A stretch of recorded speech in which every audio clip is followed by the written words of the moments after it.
guards enough here to protect the mint. Yeah, there was at Allison's and Dr. Thornton's, too, but the ghost got them both. I'm glad I ain't in Chandler's shoes. Me too.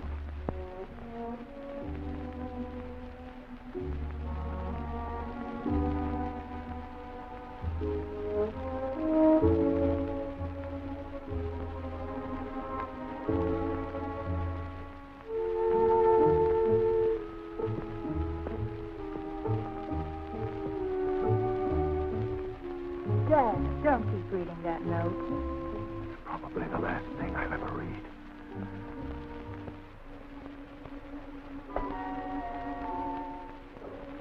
If only Dick Tracy would get here. He'll be here. He's on his way from Washington now. With the car Lieutenant Cosgrove has waiting for us, we should hit it right on the nose. I hope so, Bill. I've always been fond of Chandler and his daughter. Well, this is more than just an official assignment to me. If we only knew who the ghost is. It'd be a cinch if we did, Miss June. You may never know it, Lieutenant Cosgrove. I might believe it's some desperate character I'd antagonize in my work as a criminologist. If it wasn't for Allison and Thornton. The ghost. The ghost. He's well named.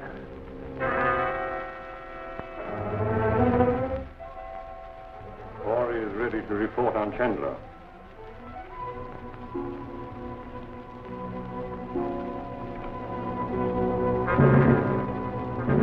Thank you, Elizabeth. I'll see him.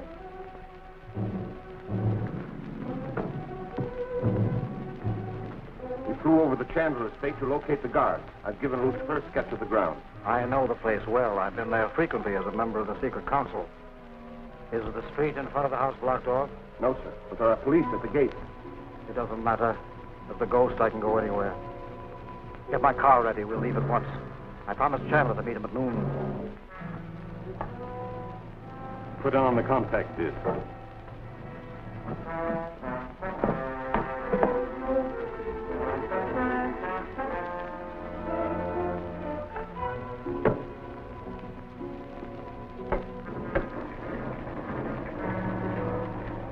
Ready? Go ahead.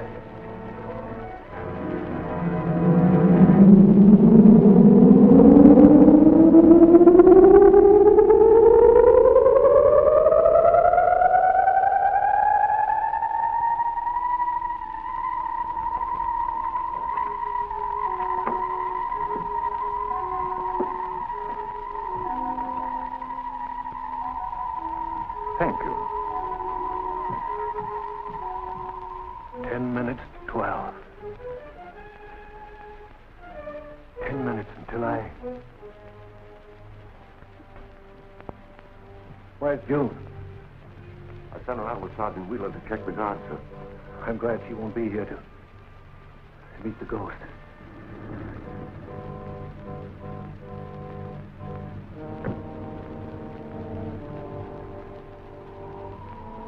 I swore I heard a car door slam. Me too.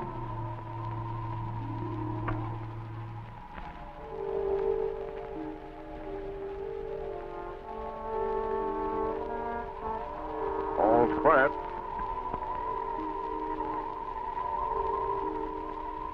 Seemed like somebody just passed me. Now, what was that noise? This ghost business must be getting you, Tom.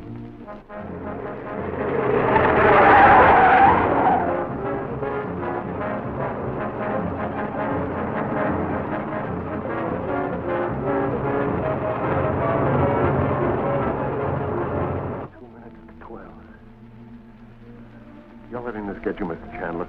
There won't be any ghost here today. Those doors! Who opened those doors? You stay here.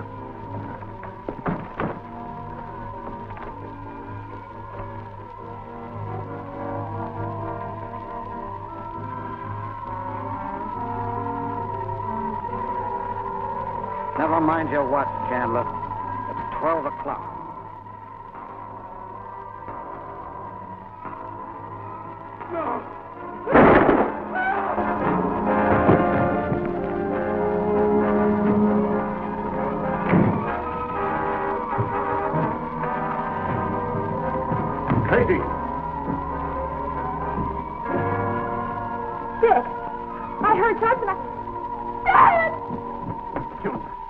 June, I'm terribly sorry.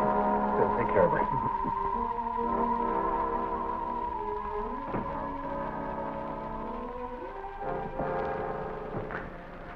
Too late to do anything here, Lieutenant. Search every inch of the grounds, will you? Okay, Dick. Wait a minute. That door was closed when I came in here. That's right. I closed it myself. There may be fingerprints. You better go the other way. Okay.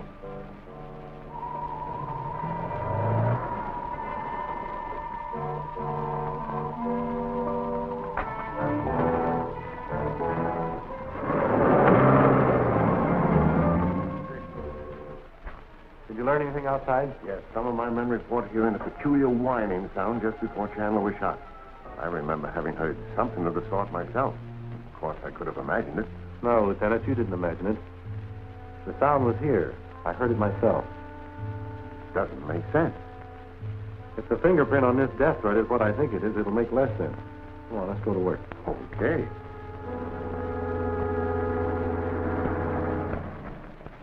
Here are the fingerprints, just as you thought, Dick. The ones on the death note and those found on the door are the same. They're the fingerprints of Rackets Regan. Rackets Regan? But Regan's dead. That's right. He was executed in Sing Sing 2 years ago. The ghost is well named when he can leave the fingerprints of a dead man. How did you know they were Regan's? When you couldn't identify the prints found at Allison's and Thornton's, I had a hunch. That's why I had you check the dead file. Didn't you handle that case? That's right. I helped the secret counsel late send Regan to the chair. Just what was the secret council, Dick? It was before my time. 8 men of position and wealth organized to rid the city of Rackets Regan in his reign of crime. They asked for my assistance. We were finally able to pin the murder of Tony Madden on Regan, and he got the death penalty. And we're chasing a corpse. We're chasing something not even as solid as a corpse, Bill. We're chasing a sound. You mean that high whine I spoke of? That's right. It's our only definite clue. Because the same sound was heard in the neighborhood of Allison and Thornton's homes when they were murdered. Lieutenant, I want all the commercial radio stations to cooperate with our official station and try and get in on that sound the next time it occurs. Keep the 24-hour listening post. Right. Bill, get all the files on Rackets Regan and bring them over to June. He's offered me the use of her father's laboratory, and that's one of the best criminal workshops in the country. Okay, Dick.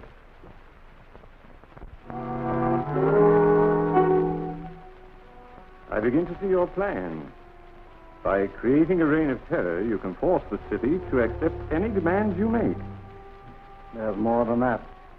As you know, Rackets Regan was my brother.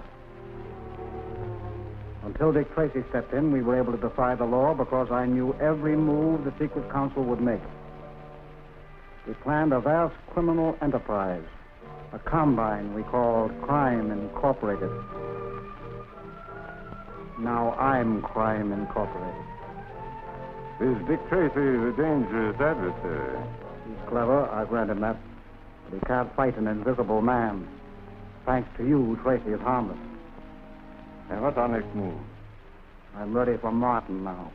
What's the latest you have on him? Here's an article in last month's American Geologist. Famed geologist warns of peril. Dr. Jonathan Martin, noted geologist, has provided officers of the Navy Bureau of Operations and the General Staff of the United States Army with startling information conclusively demonstrating that it would be possible for an enemy to destroy New York. The doctor's information has been surrounded with greatest secrecy. I must know what he's discovered, and I'll learn that tonight.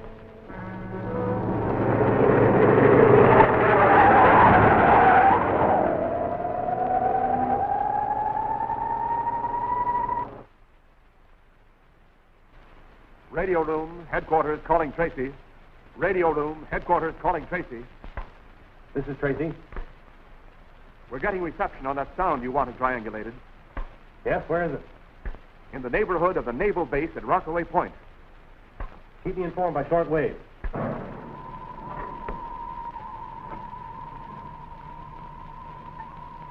The plan is clear to you, Corey? Yes, sir.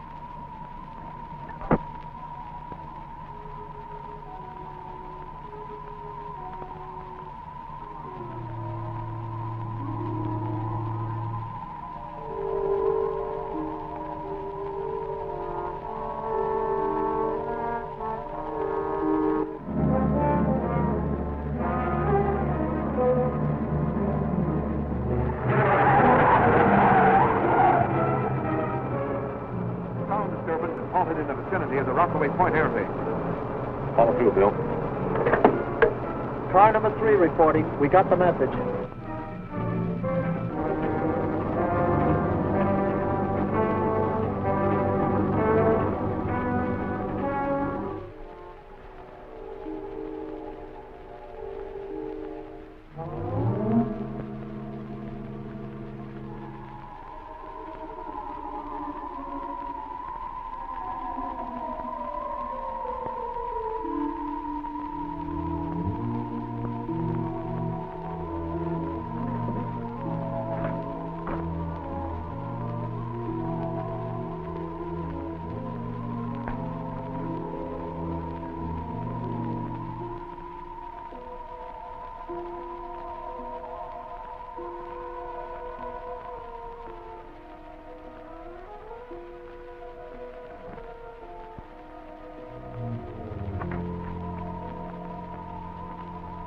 Did you just open this door, Dr. Martin? Why, no, Drake. That's funny.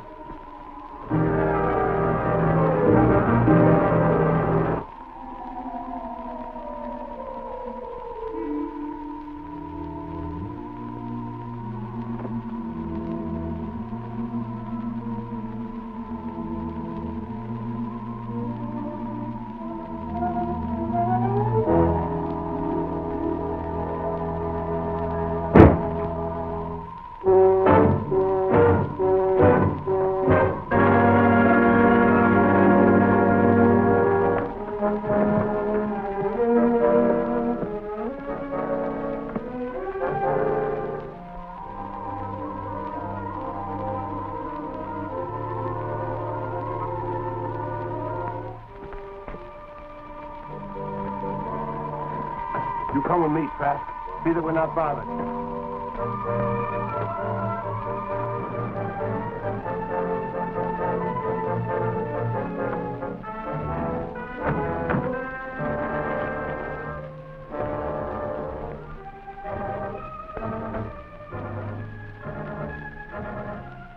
Looks like our hunch is right, Bill. Get inside and cover that part of the building. I'll take care of the man on the roof.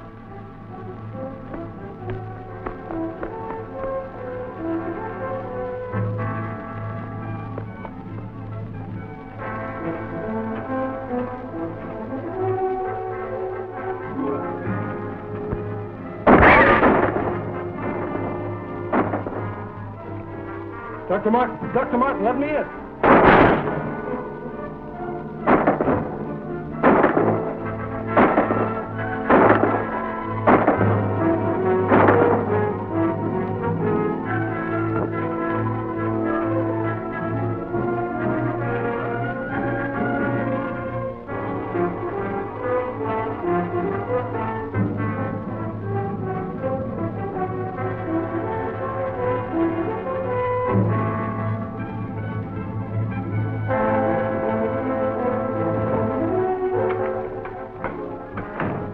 Headquarters. What happened? Somebody's trying to get Dr. Martin.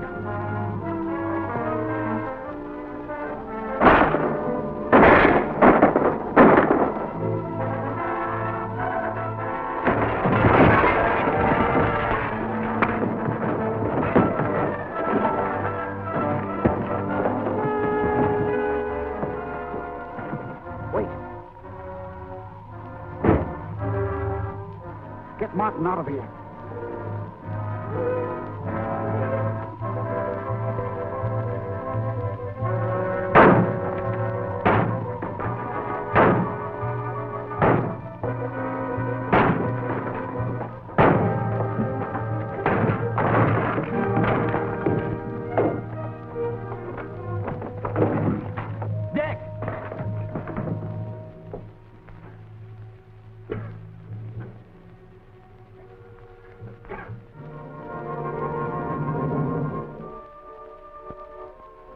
Trent. You are a member of the Secret Council of Eight. You also possess great personal wealth. I require that wealth. If you doubt my ability to get it, you have but to remember the deaths of Allison and Dr. Thornton and Chandler. I demand a ransom of $100 million. If you fail in this, I will destroy New York City. Give your decision to the press. I will then instruct you how to deliver the ransom. The ghost. each of you gentlemen receive one of these notes? Why, yes, today. What I maintain is the act of a madman. I heartily agree with you. $100 million. But the man is a maniac. You may be right, Brewster, but this maniac is dangerous. Collectively, we do possess great wealth. Might be wise to compromise with him. Compromise? You don't compromise with a maniac. I think Mr. Weldon's right. You realize, of course, that all our lives are at stake. Yes, Mr. Cabot. But if you compromise with this murderer, you're turning over the richest city in the world to the mercy of a blackmailer. Well, just how do you propose to fight the ghost, Mr. Tracy? Stall him until I find Martin. I'll start a dragnet that will put every honest citizen on our side. We'll find Martin, and when we do, we'll find the ghost. You may be interested in this Martin.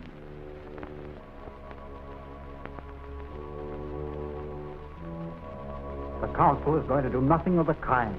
I learned that it's merely a stall. I suppose that means you'll use my discovery to destroy New York. Precisely. You will remain here.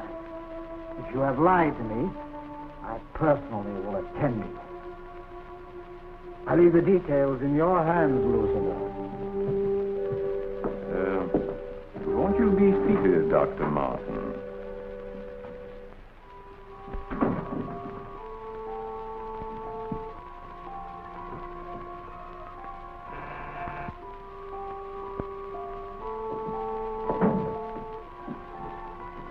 Dr. Martin is in your charge.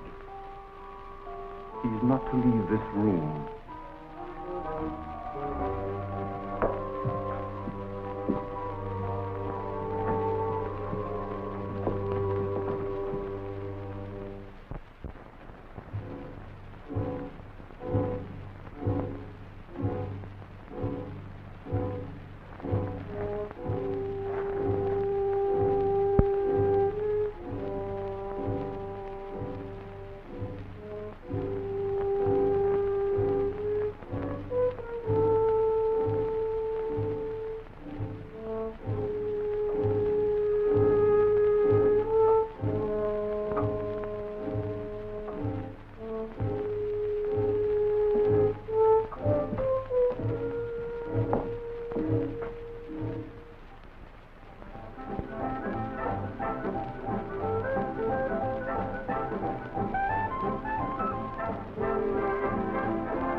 Number, please. Number, please. Number, please.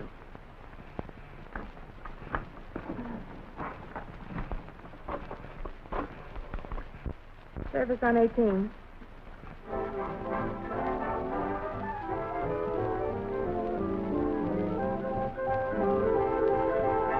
And now, ladies and gentlemen, we will bring you the stock market report.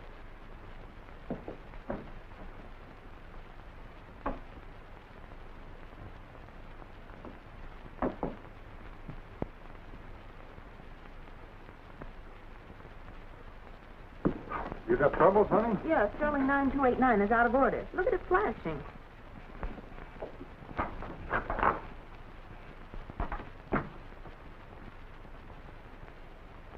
M-A-R-T-I-N.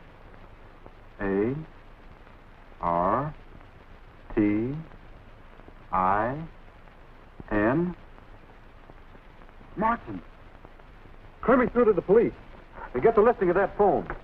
321 Front Street. Don't interfere with that line. Stand by until you hear from me. Yes? Yes, Lieutenant.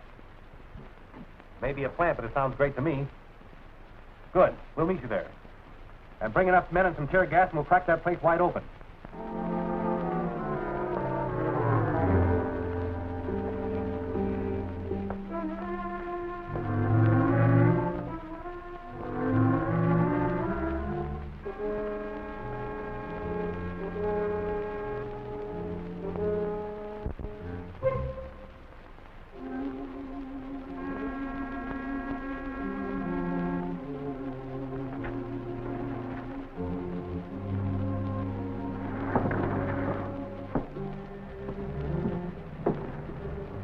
What do you want? Is the lady of the house in? Get Tracy.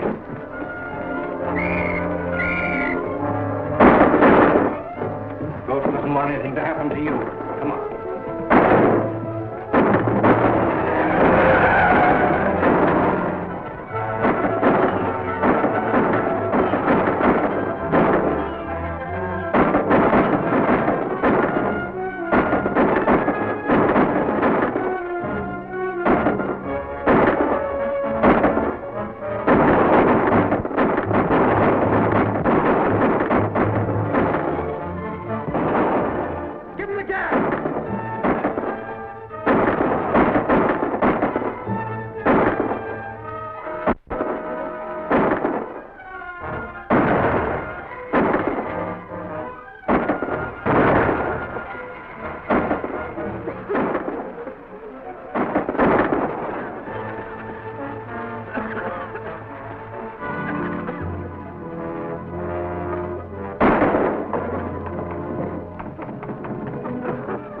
Take care of him, Bill.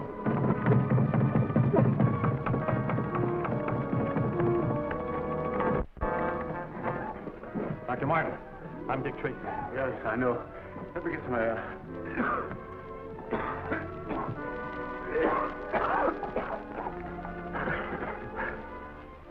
The ghost. We've got to stop him. He's on his way to destroy New York City. I've heard that tale, but it seems impossible. On the contrary, it is possible. Look. Here's a map of New York Harbor and the adjacent shore formation. You see this? That is the Amsterdam Fault. A volcanic fissure opening into the subterranean fires miles below New York. Sea erosion has sealed up that bit.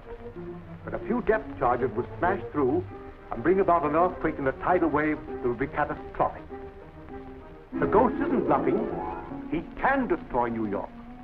And that's why he kidnapped you, to get this information. Yes. But great heavens, man, why did you give it to him? Mr. Tracy, did you ever have oil-soaked bamboo splinters driven under your nails and then set fire? I'm sorry, Dr. Martin. If you have any suggestions, I'll be glad to act on them. First, we must start to evacuate the city. I heard the ghost discuss the use of a bomber to smash in the fault. He's probably at sea now. I'll be in the air in 10 minutes. If you shoot him down, be careful. You might serve his purpose by exploding the bombs over the fault. I'll take care of that. Bill! Lieutenant Cosgrove! We have to evacuate New York. Call the fire department and the American Legion. All citizens, attention. New York City must be evacuated at once. Proceed in an orderly manner toward the Westchester Hill. All members of the police and fire departments on leave or off duty will report immediately to the company command. All members of the American Legion will report to the nearest police office. This is urgent. The city is in grave peril.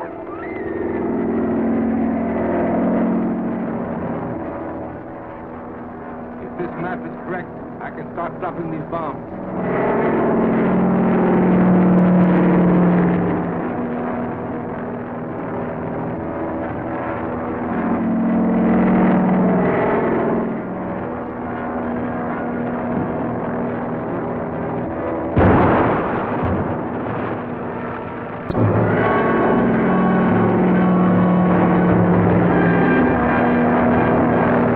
We're getting in range. Use a drum of incendiaries.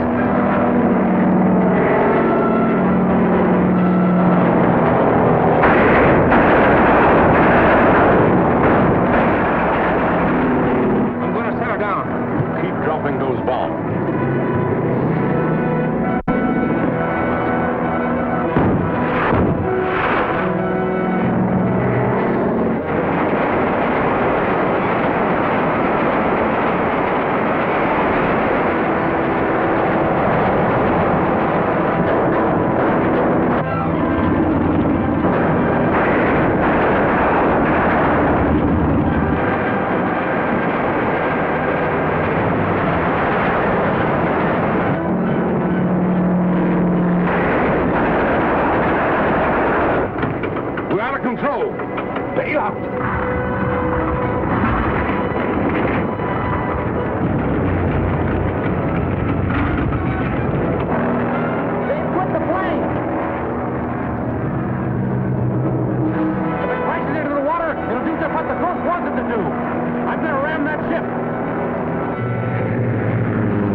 Gosh, Dick, if you hadn't crashed that plane before it hit the water, there wouldn't be anything left.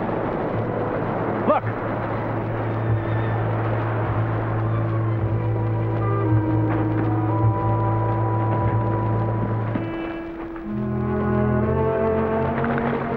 It's Lucifer. Say, isn't he the crooked scientist who planned rackets Regan's jobs? That's right. We've been looking for him ever since we captured Regan. He's alive. He may be a lead to the ghost. Right.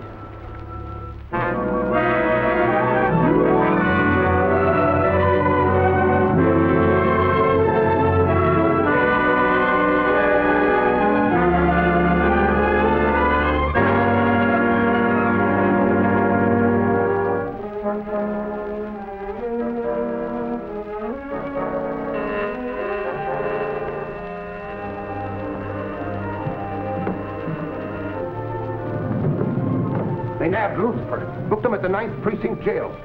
They can't keep him. I need Lucifer. If anything happens to his ray machine and he's not here to fix it, I'm through. We've got to get him out. They won't allow anyone near him. How can you spring him from solitary? There's a council meeting this morning. After Tracy gives us the details, I'll know better what to do. You wait here till I get back. I'll need you.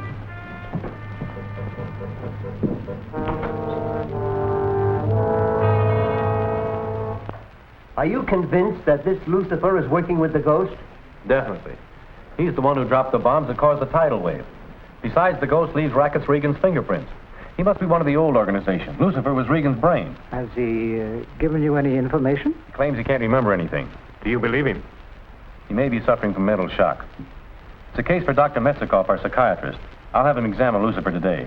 Then you'll give us a report on the doctor's findings? As soon as I receive one. Good day, gentlemen. Good day. June, will you get Dr. Metzikoff on the telephone for me, please? Certainly.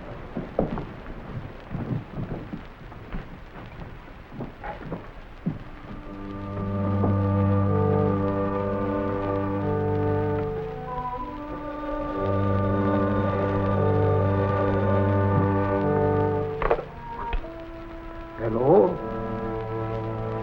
Oh, Mr. Tracy. Yes. Yes. I have read about that case. It's very interesting. Yes, certainly I should be delighted. Good. Shall we say 2 o'clock this afternoon? All right, Dr. Metzikoff. Yes. Goodbye.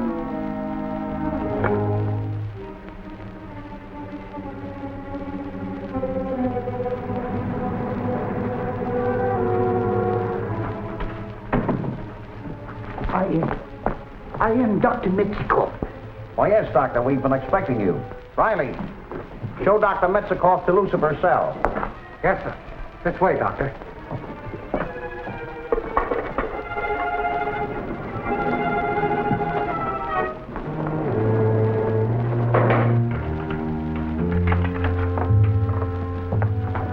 That's him.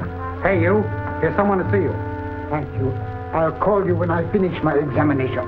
Yes, sir.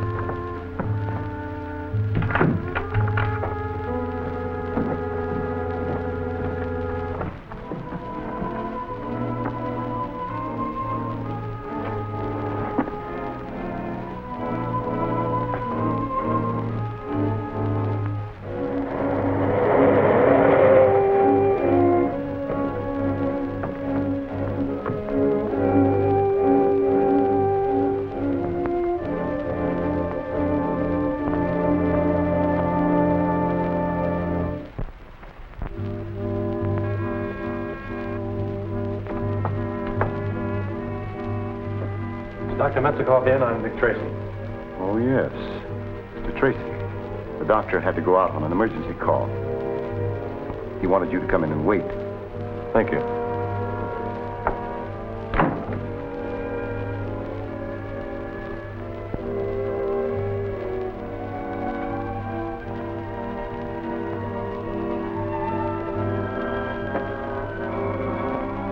By the way, may I use the telephone? Why, yes, certainly.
Here's my report to Mr. Tracy. Goodbye. Goodbye, Doctor.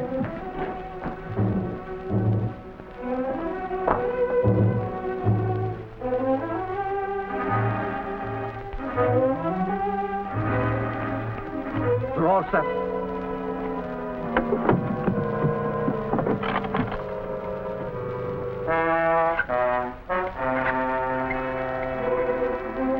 Hello, Lieutenant. Dick Tracy. Have you let anyone in to see Lucifer? Why, Dr. Metzikoff is just here to examine him. That man's an imposter. Is he still there? No, he's gone. Then search Lucifer and throw a guard around his cell. I'll be right down. Yes, sir.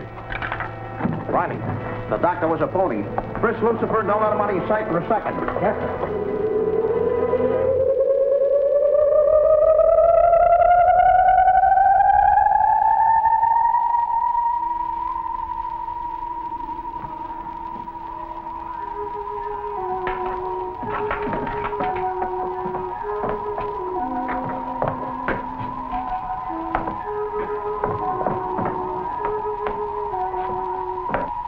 Lieutenant Burke! Lieutenant Burke! Lucifer's not in his cell. He's gone. What? He couldn't possibly come through this gate. He must be in a cell block. Search every cell. Yes, sir.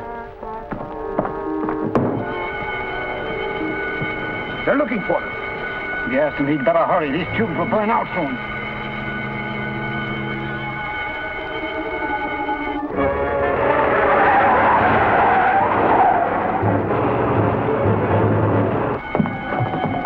Donovan, you stay here. You two go outside and watch the front doors.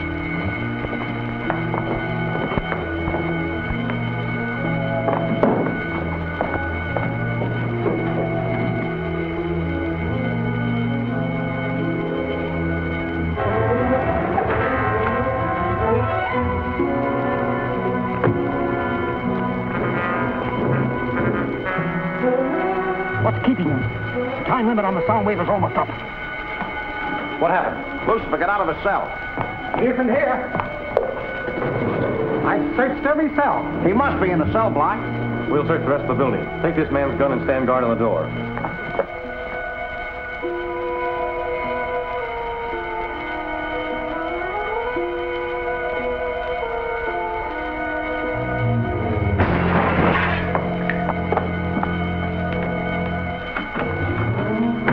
What was that? Something was thrown through this window, but there's no one on the outside. Let's take a look around and see if we can find anything.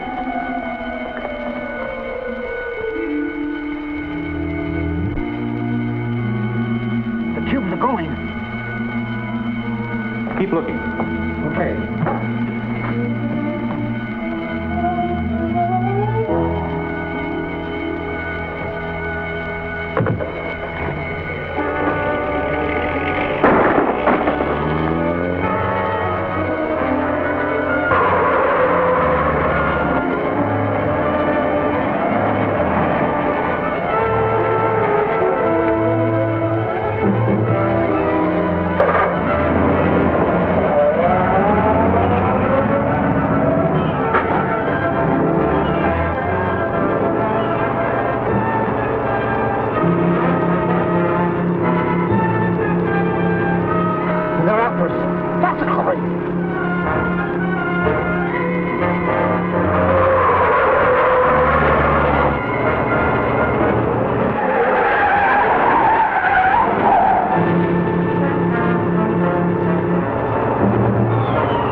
with Lucifer at large, we can expect the ghost to resume his attacks on every member of this council.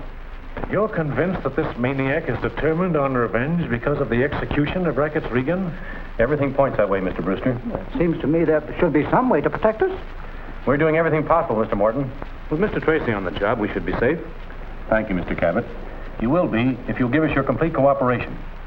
I request that none of you make any important business moves without advising me. In this manner, I'll be able to take steps to protect you. But, Mr. Tracy, I've just completed a contract for special tools and dies calling for immediate delivery in Canada. I'll arrange for some men to guard the shipment. It's being loaded aboard a train at this moment. Over what lines is it being routed? But to tell you that, I'd have to check with the shipping schedule, and that's in the office safe. I see. I'm sorry, gentlemen, but you'll have to excuse me. Yes, if we've finished our business, I move that we adjourn. I agree with that. Yes, of course. Mr. Trent, would you mind waiting a moment? Mr. Tracy, I don't wish to appear unreasonable, but I'm due at an important meeting in regard to the shipment I mentioned. The sum of money involved is large, and if we don't make delivery within the stipulated time, I'll be ruined. I realize the emergency, but would you mind telephoning your secretary to permit me to see the shipping schedule? All right, I'll phone her. Thanks. I'll notify my men.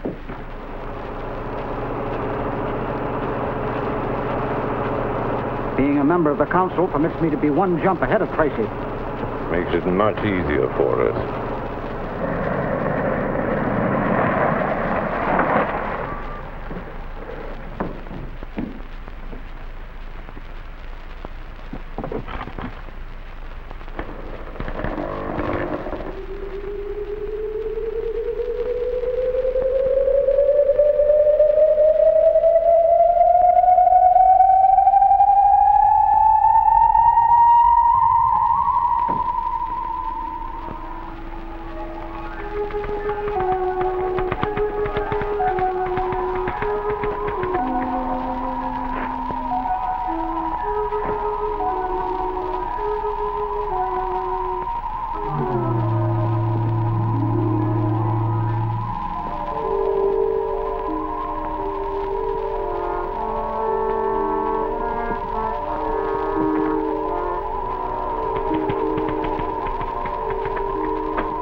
But, Mr. Tracy, no one could possibly remove that schedule without my having known it.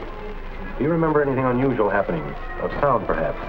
Well, now that you mention it, I did hear a peculiar sound. Do you know where the machinery is being loaded? At the Union Freight Depot. Would you call the freight manager for me, please? Yes, sir.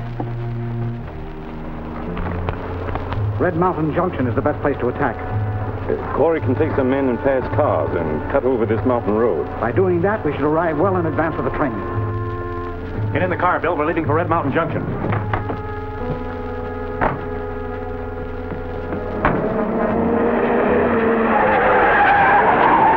What's up? Ghost beat us to it.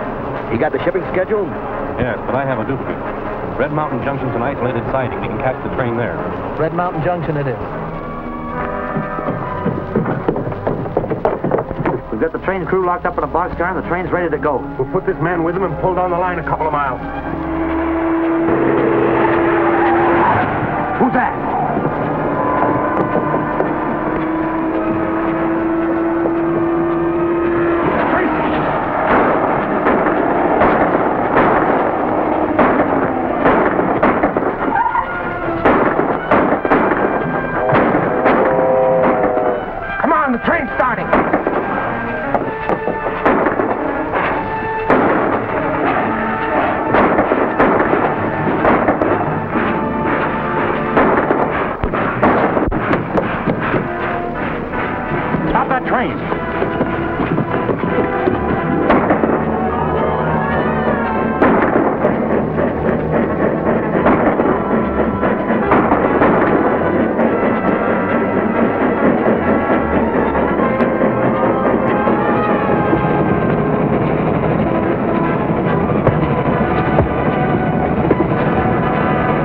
tank was unloaded, I came back to my shack and I said... Never mind that. Where's the tank? Right over there.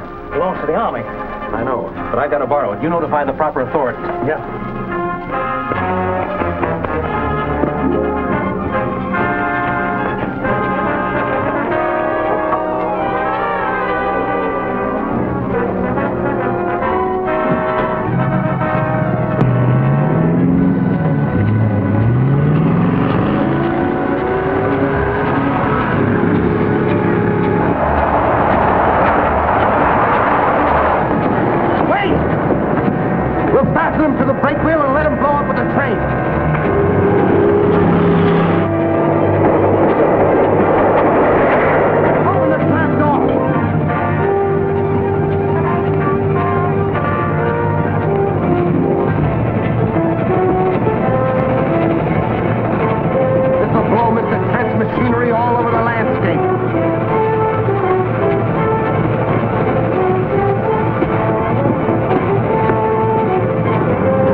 Machinery is to be loaded on a ship at Lakeview Harbor. We've got to get it this time. It's our last chance. Your men will get it all right. It'll be easy to do while the ship is being inspected at the canal locks. Yes, our plan should work. But they'll have to be careful. Tracy has flown down to the canal to watch the ship himself.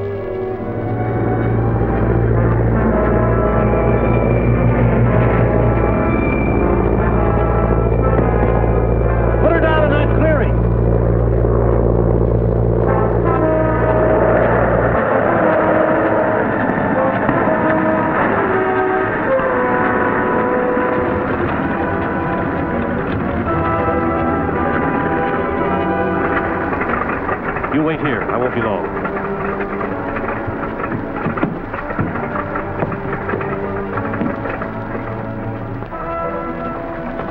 Hello, Tracy. Glad to see you, Captain.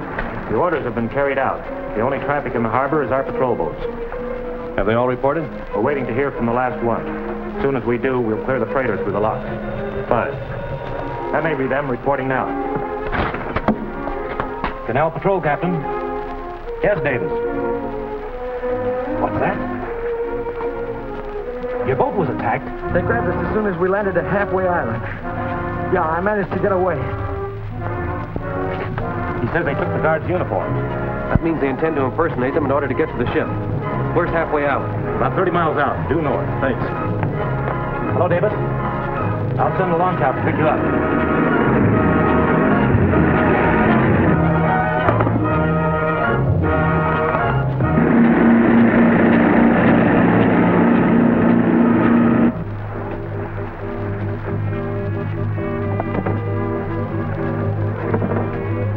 The got enough explosives here to blow the Empire State Building into the Atlantic. Bring the dummies.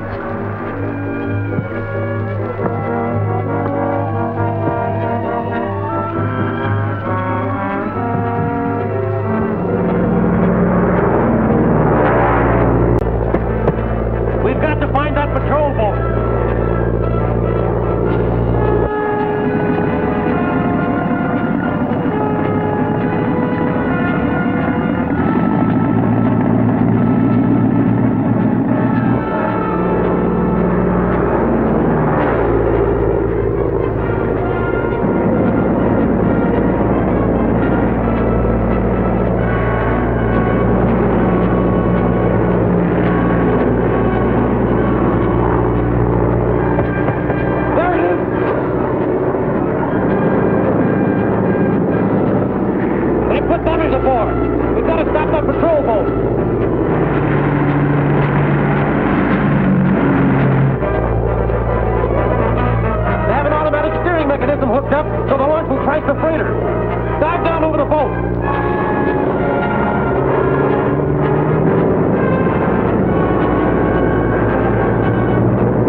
This is the man who phoned in the alarm.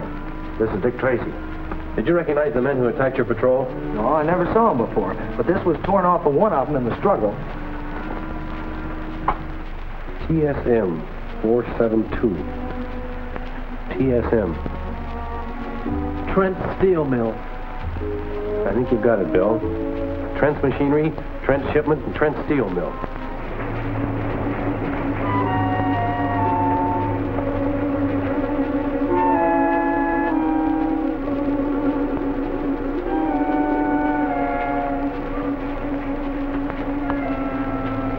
Pete Collins, the man you're after, Tracy. It looks like it, all right. But I'll have to do some undercover work to make sure. Can you get me on Collins' working crew? Oh, yes. Fine. And could you give Bill a badge that would allow him to roam around the plant? Sure. I'll make him one of my assistants. Fine. May I use your telephone? Go right ahead. Thank you.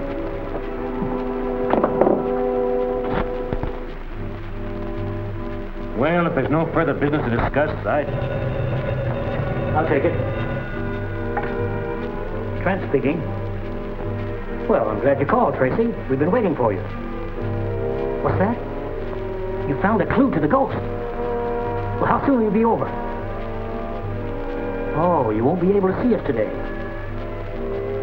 I see. what clue did he find? He says he prefers to keep it to himself until he's able to follow it through. That's nonsense. We should know in order to be able to protect ourselves. I don't like this at all. Neither do I. But I've wasted enough time today. I have business to attend to. So have I. Right. I'm sure Mr. Tracy has good reasons for handling it this way. Good day, Miss Chandler.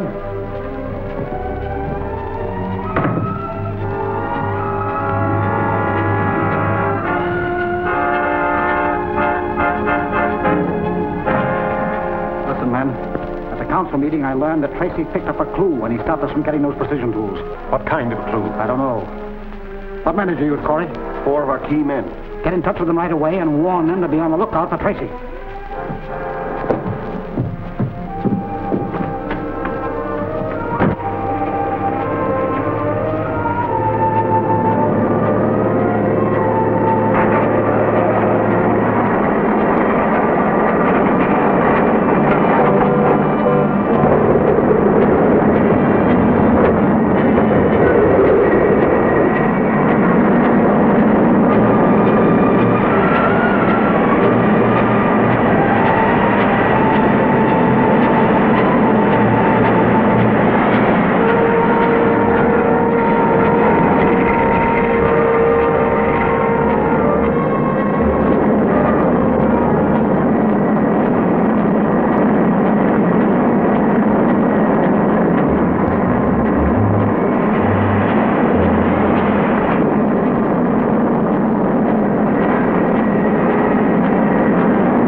You're new in the racket, ain't you? Not exactly. Pretty fancy for a steel mill worker. We use bandanas around here. You don't look like a steel man to me. What's the difference as long as I do my work? Well, I don't want any guy put in my gang without me picking him out. Hey, Collins, the boss is on the phone. He wants to talk to you. Okay. If that pile ain't moving when I get back, I'll bend a shovel over your head.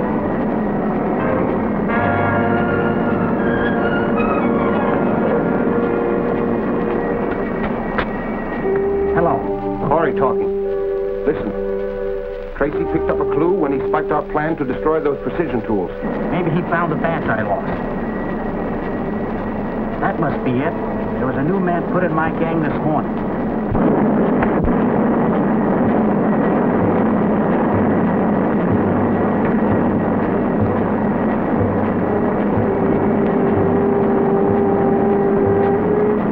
Don't worry, I'll keep my eyes open.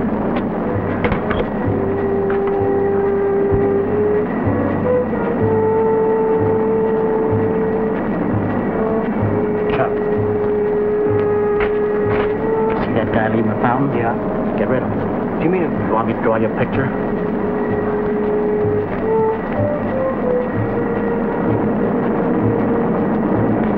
Get these pulleys out in the yard.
You should have believed my warning when I told you couldn't get away, Trent.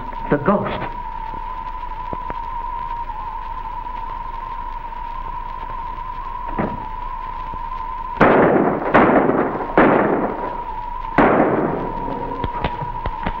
It's useless trying to see where I am. You can't. What do you want? The complete plans for your precision machinery. Come on, where are they? It's taken most of my money and many years of hard work to perfect that machinery. I haven't time to argue. Sit down.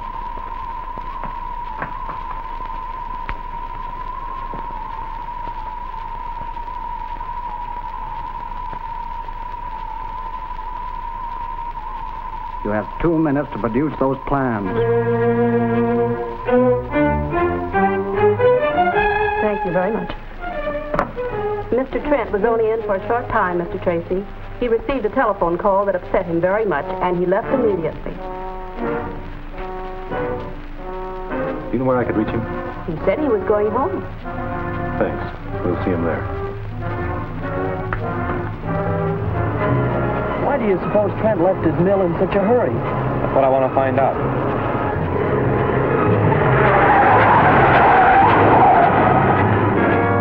It won't be long until the ray exhausts itself and the ghost becomes visible.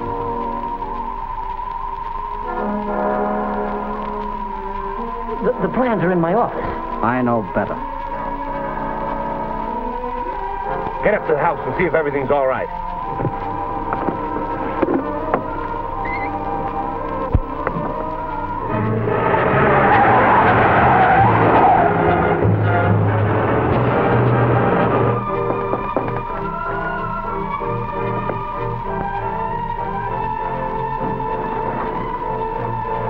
Come right in.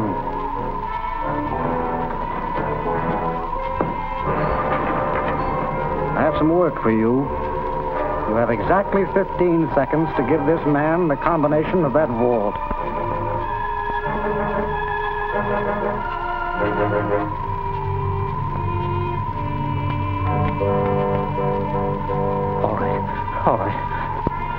All right.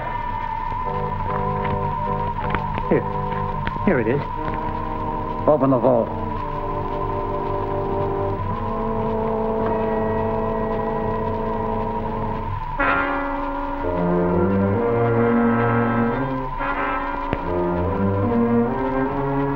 Now we'll get those plans.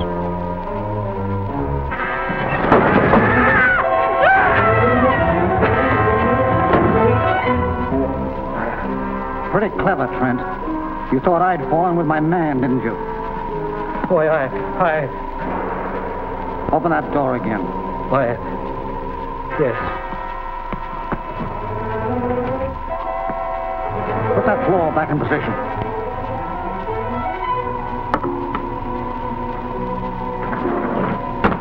What's that other lever for? When that's turned, it prevents the trapdoor from falling. Set it. Go ahead. I'll be right behind you.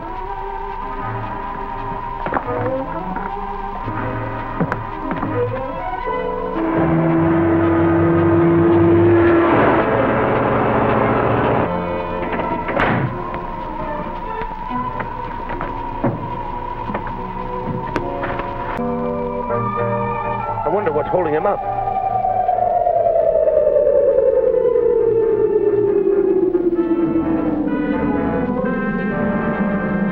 Why, you...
Trent evidently had this trap fixed to keep the vault from being robbed. But it didn't work out right. It didn't do Trent any good. That explodes any idea we might have had that Trent was the ghost. Yeah. This job was done by the ghost himself. That's Rackus Regan's fingerprint. Wait a minute, Bill. Don't touch anything now. We'll call Trent's secretary.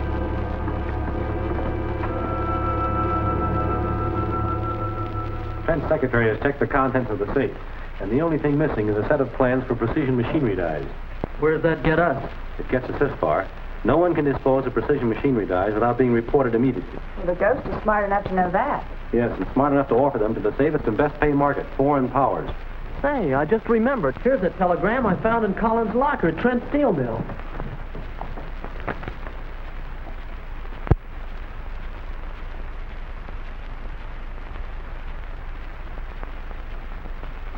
It fits in, doesn't it? Draga is a well-known foreign agent. Tuesday? Why, that's tomorrow. June, get me watching them. I want any information they have on Arno Draga. Right, Dick.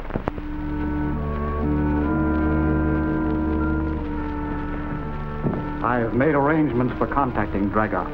Trask will handle it. I see. Are we going out to the ship now? I am. I don't want to take the plans there until I'm sure of Draga. You and Corey follow me later. If there's anything suspicious about Draga, I'll radio you in the car. Very well.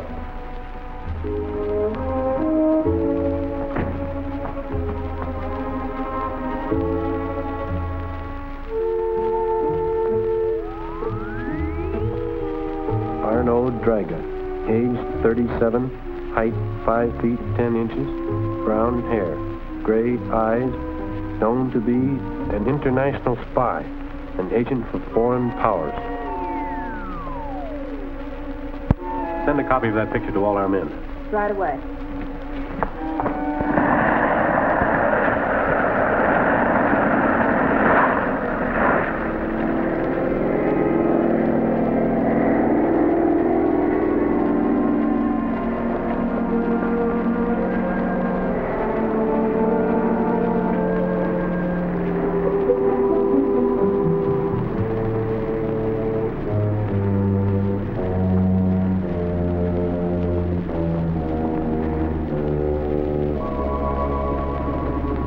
I'm from the Vacation Travel Bureau. You come with me?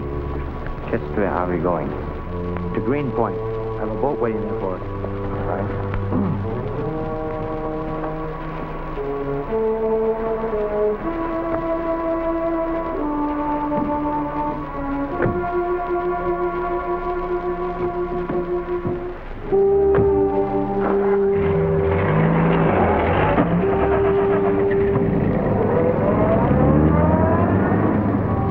Calling Tracy. Go ahead, Wilson. I'm trailing Draga from the airport. He's in a car headed to Greenpoint. Stay with him. I'll meet you at the point. Telephone Bill Carr. Tell him to pick up Cosgrove and wait here for orders. All right, Dick.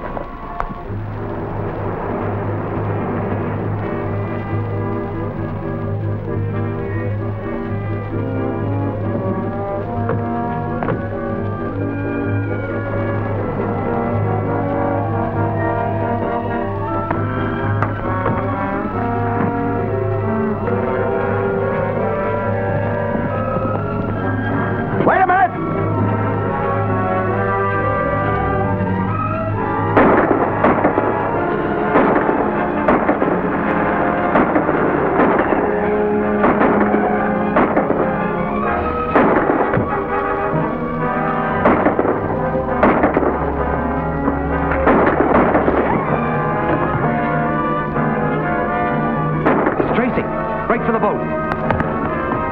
Wilson, are you? Just a scratch, Dick.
They got away.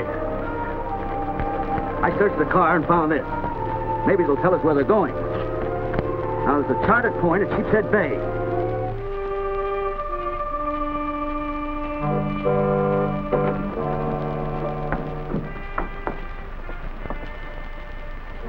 You'll pardon me for remaining masked.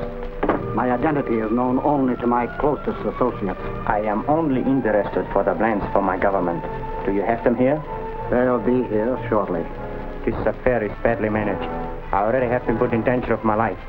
Now I'm here with the cash, but you haven't kept your part of the bargain. I assure you, Mr. Drager, the bargain will be kept. The man bringing the plans must have been delayed, but he should be here any minute now. Sit down, Mr. Drager.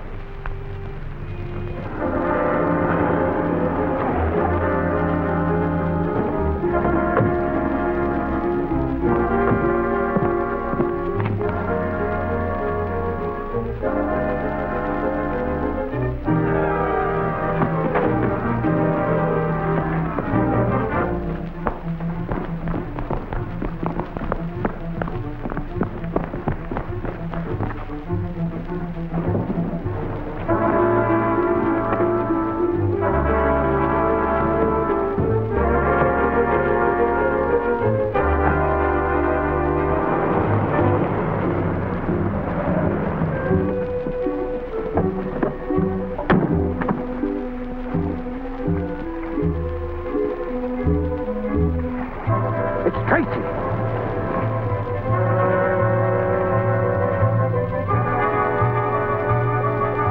Stay here. I'll warn them. Calling LX 34.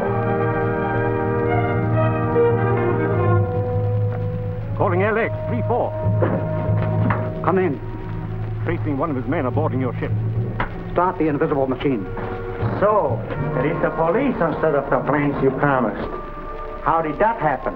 I'm wondering that myself. Perhaps you can explain.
What's wrong?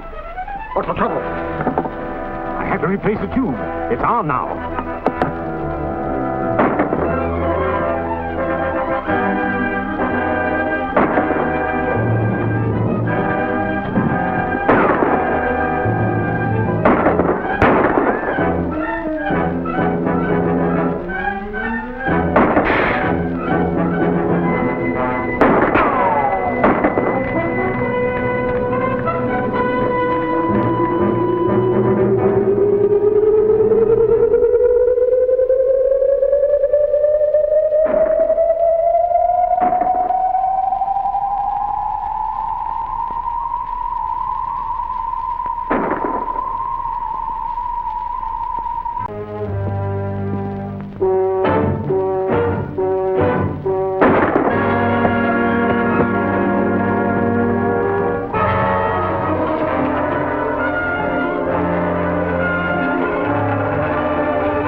got you.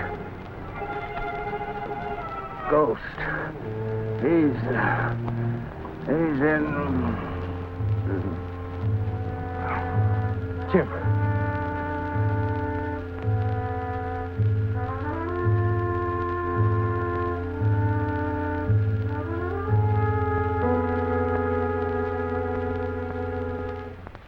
He was unconscious and hurt so badly, we had to take him to the nearest doctor. He'll stay there until he's strong enough to be moved to a hospital. Is it safe to leave him at the doctor's? If the ghost should find out where he is, why...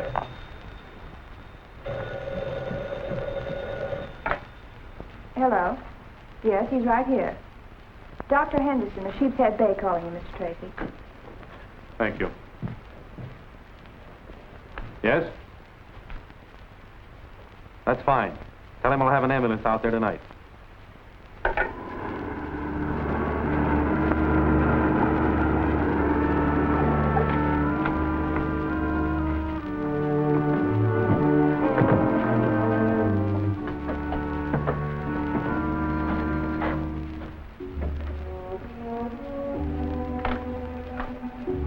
Doctor?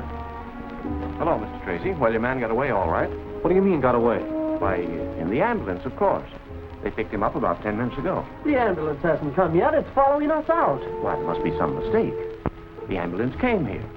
There was an armed guard with the driver who said that Mr. Tracy had told them to pick up Wilson. I don't understand. I think I do. Which way did that ambulance go? Why, east. Come on, Bill.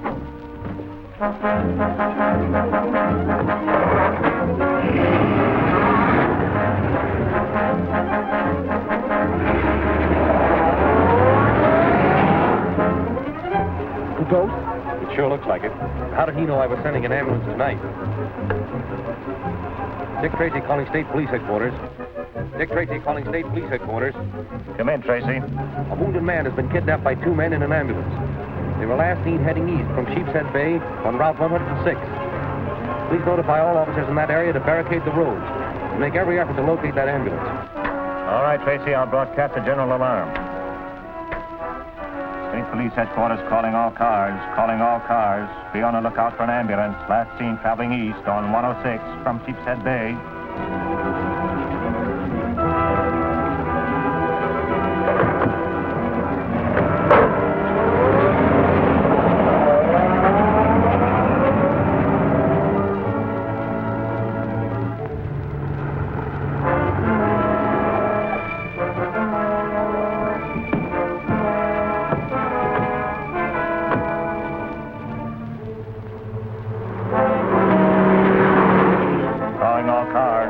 Look out for an ambulance traveling east on 106.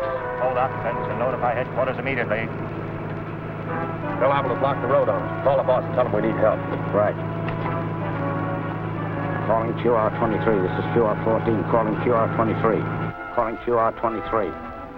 QR-23 answering. Come in, QR-14. Cops are wise. They sent out a general alarm for us. Where are you now? Going east on 106, about 10 miles out of Sheepshead Bay. Try to keep going on Highway 42, then turn north to River Meadow. I'll have a plane there to pick you up. Right, we'll try to make it. Take a look at our patient. He's out cold. We got a long start on us. Yeah. There's a good chance one of the patrol cars will pick them up.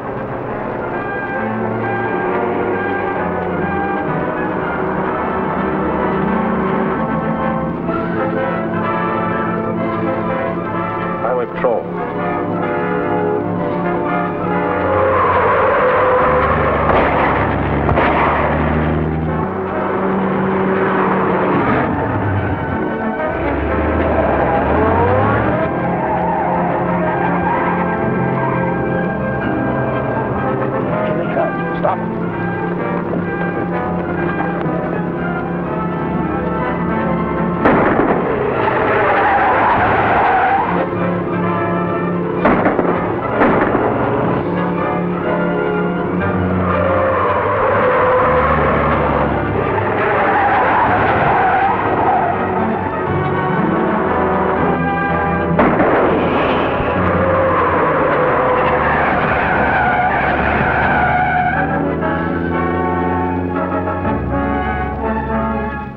Attention all cars.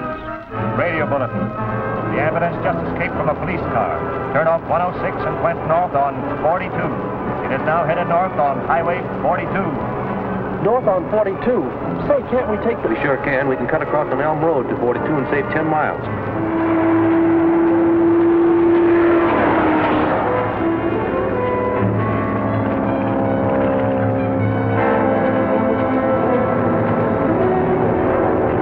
Calling QR 14.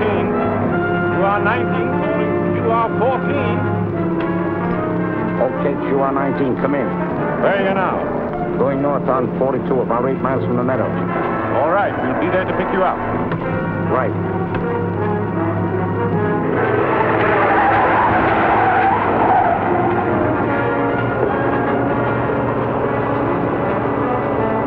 There it is.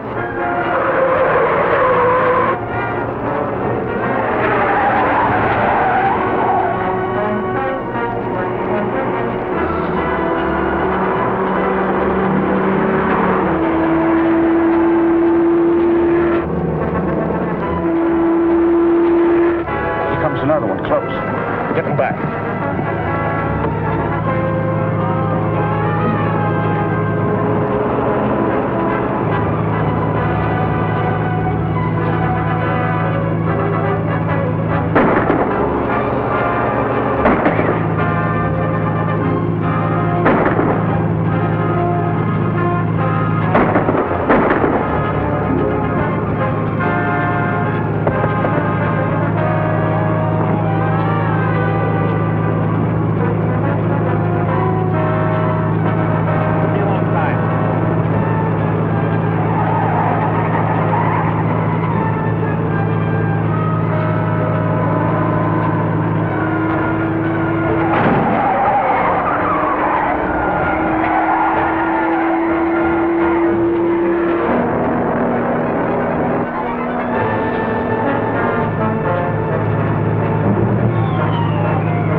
boat must be in that direction.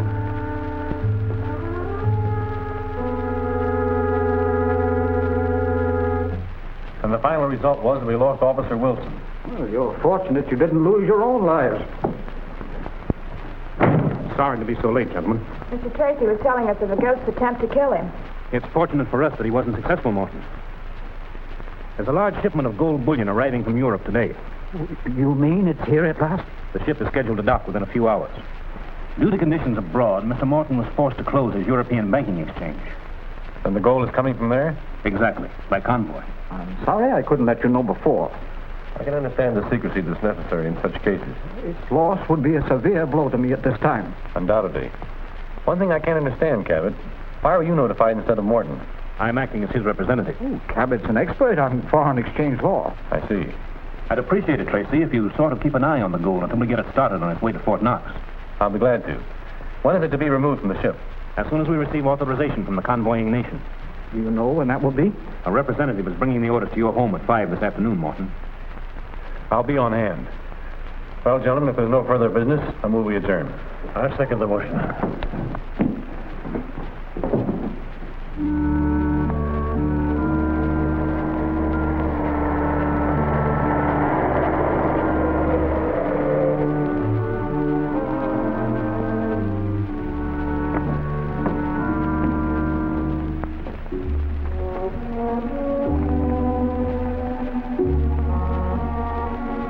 Well, you're a little ahead of time, Commander. I tried to reach Cabot to tell him that our sailing orders had been moved up, but he'd already left. Oh, well, that's too bad.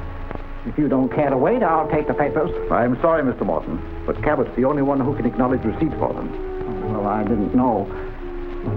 If you make yourself comfortable in the library, as soon as I get into some clothes, I'll join you. Thank you.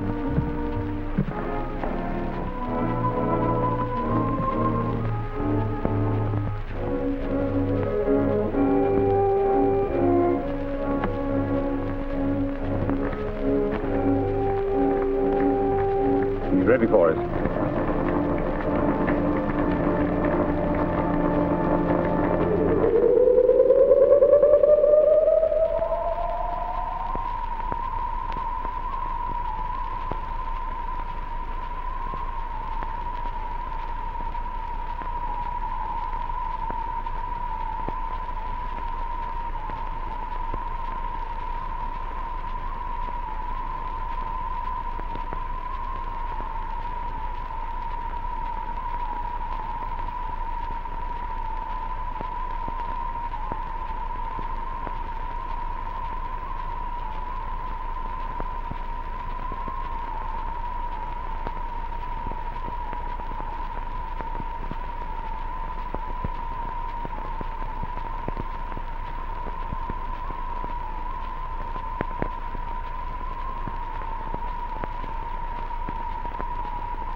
I'll thank you to hand me that briefcase, Commander Hawes.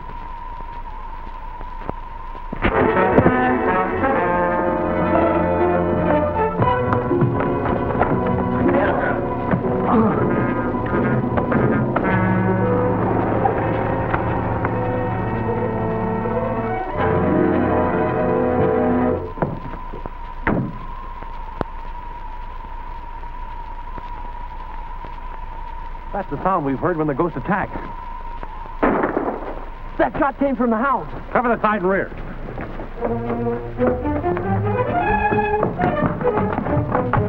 Commander Hawes, let me in! I'm afraid something's happened to Commander Hawes. I just heard a shot. Let me have that.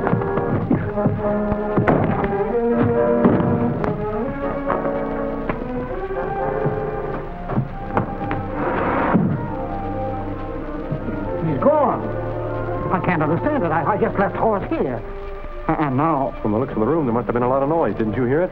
I had my radio turned on while I was dressing. Must have been playing rather loud, wasn't it, Mr. Morton? Not particularly.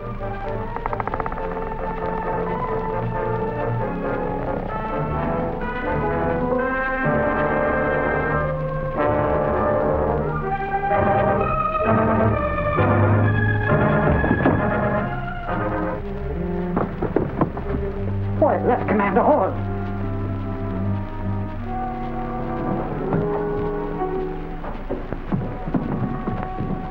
Cabot!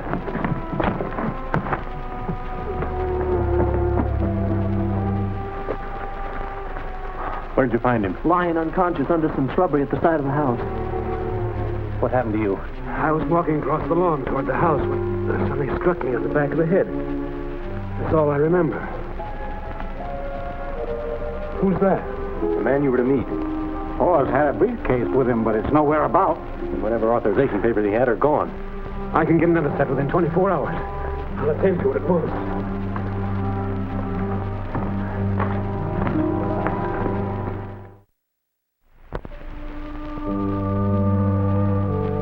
And the gold will be stored in the Custom House vault until new authorization papers are drawn, covering its transfer to Fort Knox. Every detail has been worked out carefully. A hole has been broken through the wall to a chamber under the vault. Good. Contact the men at once and have them proceed as we planned.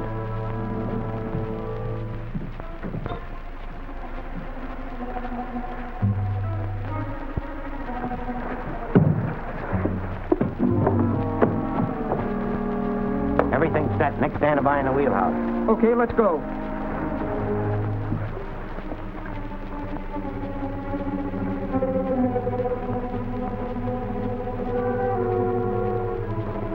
I think your worries are over now, Mr. Morton. Well, I hope so. Have you taken any precautions to make sure nothing happens to the gold? Guards are placed outside around the building. Bill cars and a Coast Guard cutter patrolling the harbor. And the inspector will be right on the job here. You seem to have covered every angle, Tracy. I don't think anything's going to happen. I'm quite sure of that. I suppose we may as well go. If you want me for anything, I'll be right outside.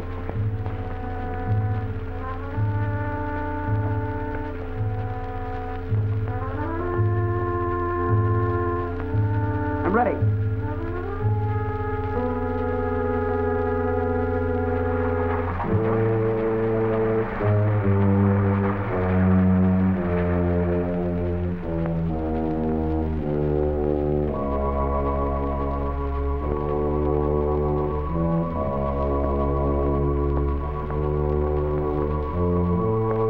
Nothing gone wrong with the lights? It looks that way. How long have they been acting this way? Oh, about an hour. Started right after you went out. Aren't there two lines of juice running into this building? Yes, one for lights and one for power. That's what I thought. The only time lights flicker this way is when there's a heavy drain on the system. I'll be ready for the crowbar in a minute. It seems to burn steadily now. Whatever's causing it has stopped operating.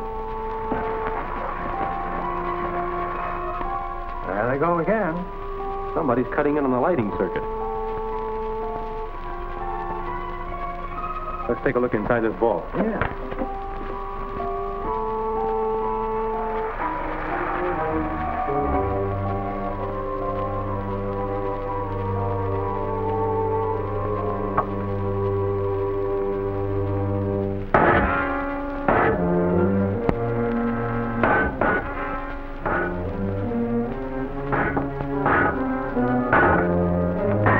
Quick, give me that combination.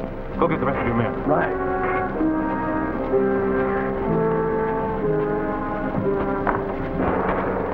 We'll pass the bars down to you. Give me a lift.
There's been an attempt on the customs house vault.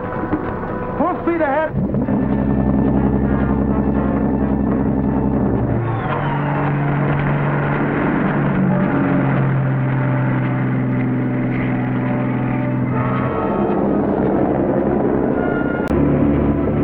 Coast Guard cut us after it.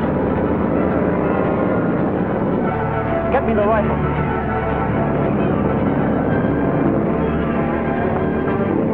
I'll put that light out of commission. Turn off the searchlight.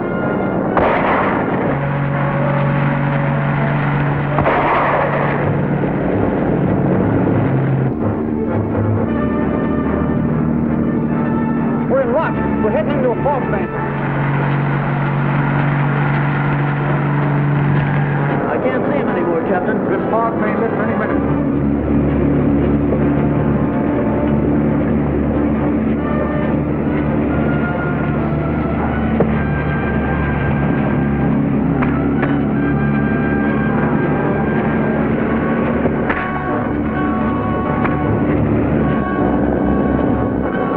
There they are.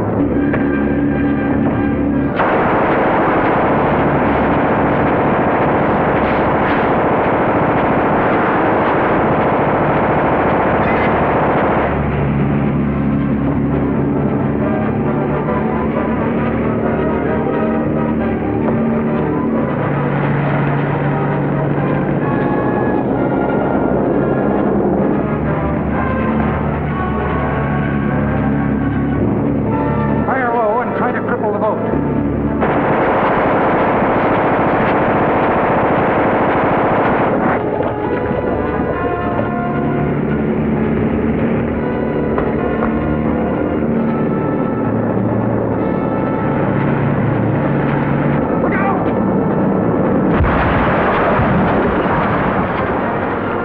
Ahoy, Coast Guard!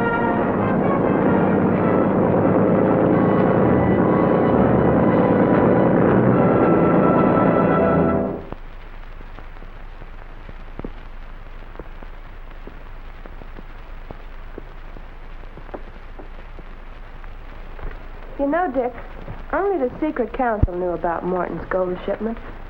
Which one could have been behind this theft? If I can find that out, I'll break this case. It was the ghost who killed the ship's commander and stole the authorization to remove the gold. Do you think there'll be another attempt to steal it? Yes, I do. Unless you arrest Cabot. His alibi that he was knocked out on Morton's front lawn while the murder was being done inside is fishy enough to convict him. Well, why should he go to all that trouble? As Morton's lawyer handling the transfer of the gold, he had free access to it. He couldn't just walk in and take it. He had to take a roundabout way to cast suspicion away from himself. And that's my theory. Theories won't convict the ghost, Bill. But if your hunch is correct, I think I know a way to nab him. Get Cabot on the phone.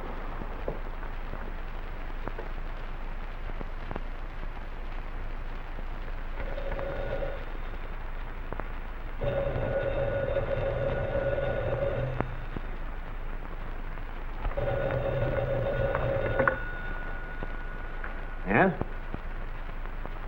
Oh, hello, Tracy. I've just been reading of your fine work last night. Congratulations. Maybe you better save them until the gold reaches its destination. Has anything happened to it? No, but word has leaked out that the gold is being shipped by train. I called to ask if you have any objections to my sending it by armored car. Why, no. No, none at all. I think it's a fine idea.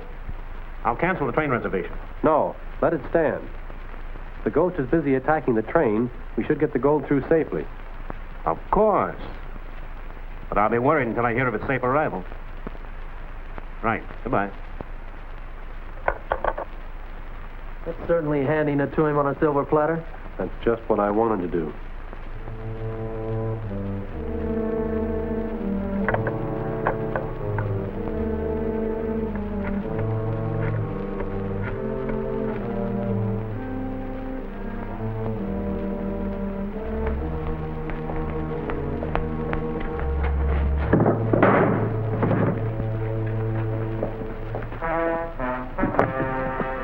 You're right. They're loading an armored car.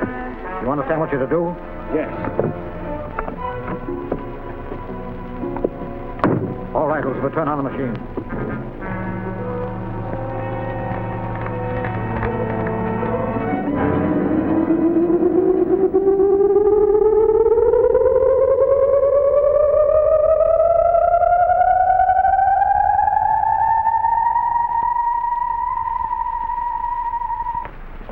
is all of it.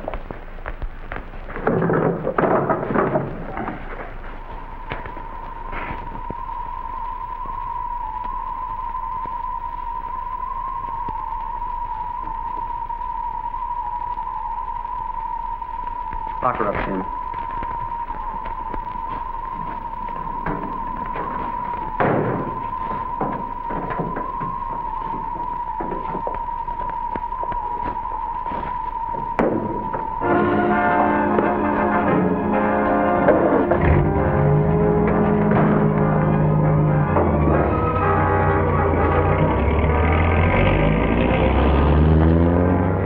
Here it comes.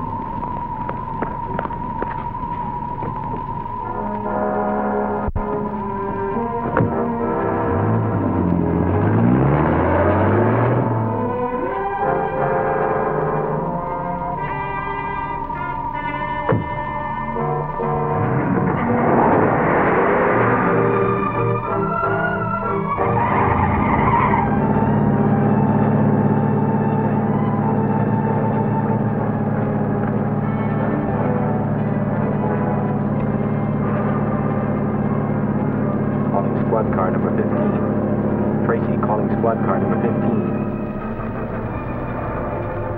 Tracy calling squad car number 15. Bill, car number 15. Go ahead, Dick. Where are you now? They're hijacking the truck. I'm on Highway 105, heading east, away from Route 14. All right, we'll be coming. Keep in touch. Go ahead, Lieutenant.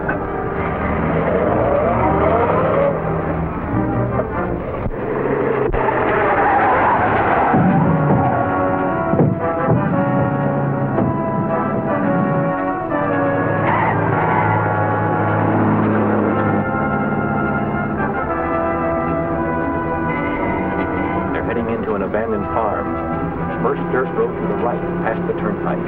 All right, Dick, we'll be there in 10 minutes. We better be there. Tracy will be in the spot when they open that armored car. Yeah.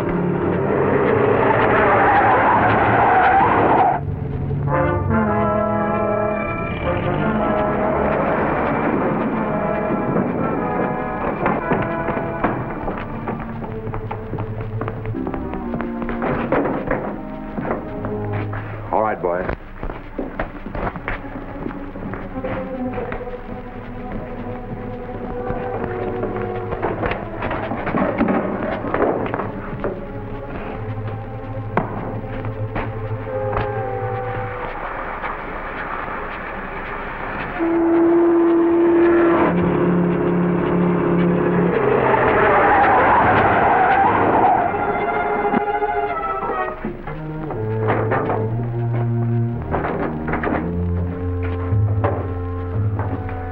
Come on, boys. Get this gold in that truck, and we'll blow up this armored car.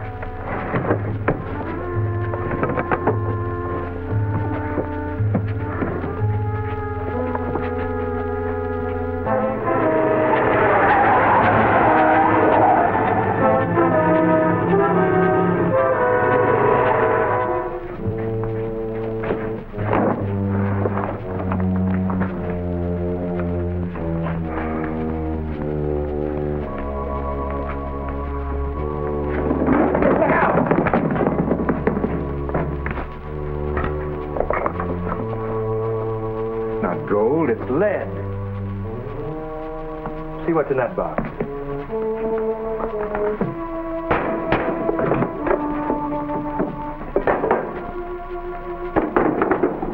I've got to talk to the ghost.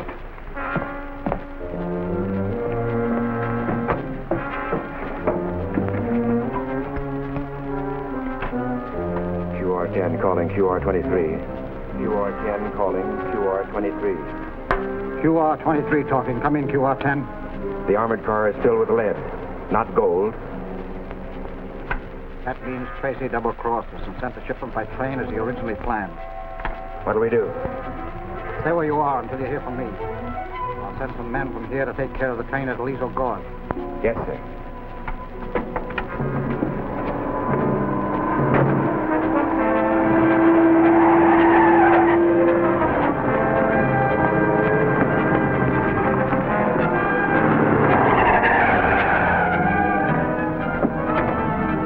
Get under cover.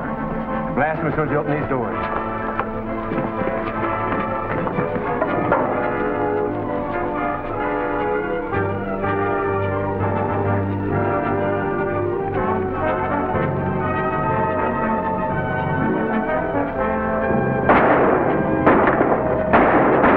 Take cover!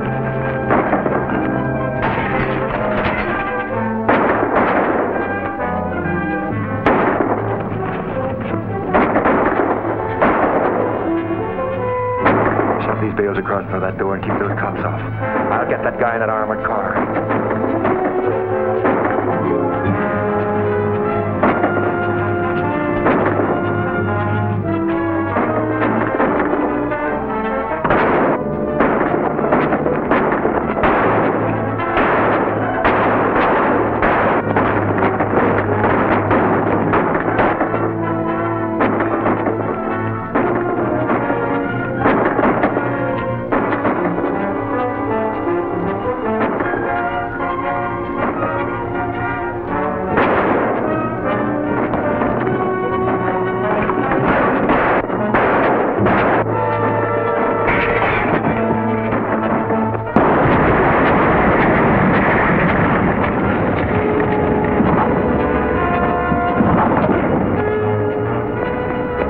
Dick, are you all right?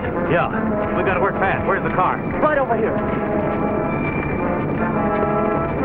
You'll have to get it to Central Airport in a hurry. The ghost men are sent direct to train at Aliso Gorge. Cosgrove, you stay here and take charge until we get back, right?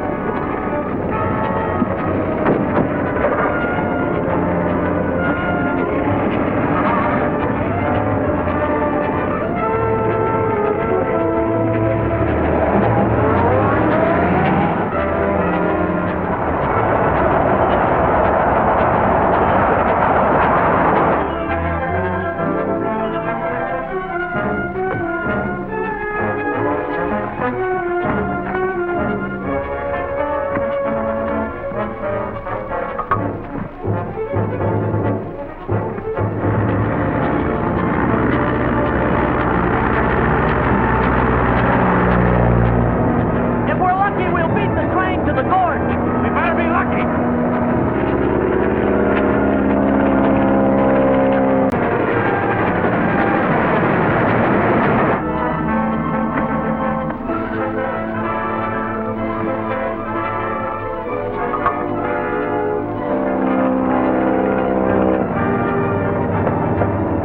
There she is. Get even with him.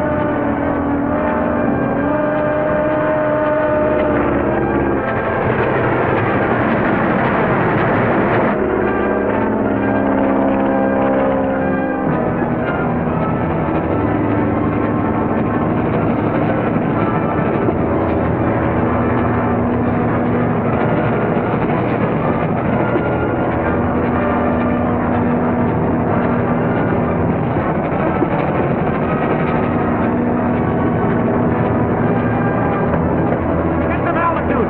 I'll make them stop.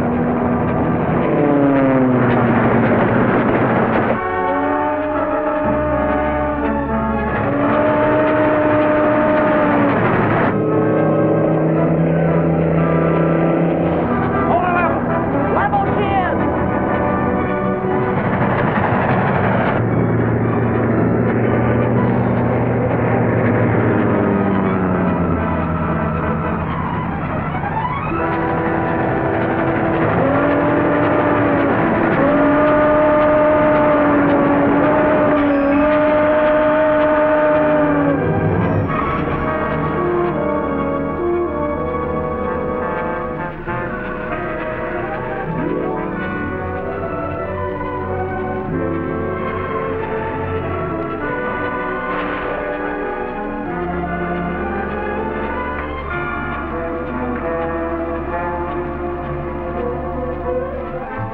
Well, there's nothing we can do about it now. Come on.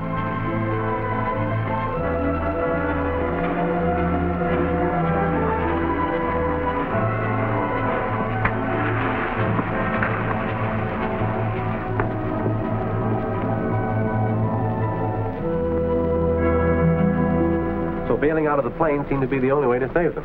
Worked, but I sure thought you were done for. So did I. Hello.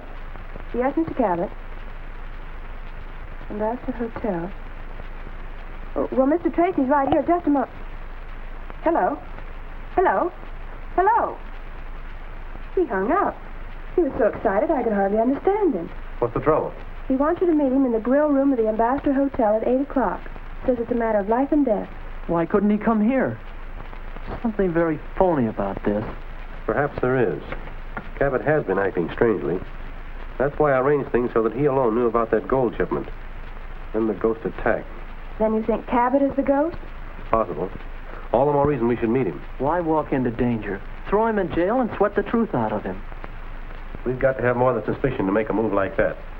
We'll go to the hotel and meet him.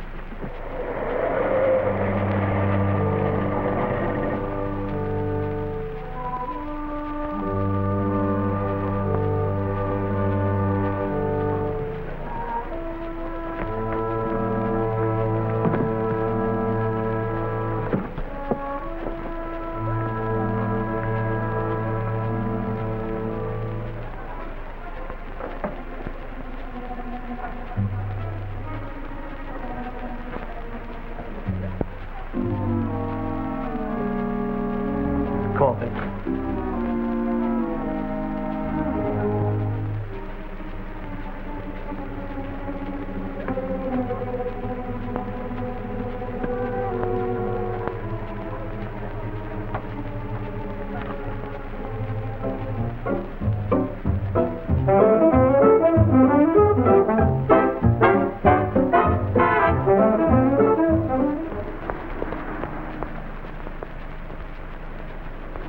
Ready? Yeah, Tracy and Carl are both in there, and the music's going plenty loud. Start the machine, Lucifer.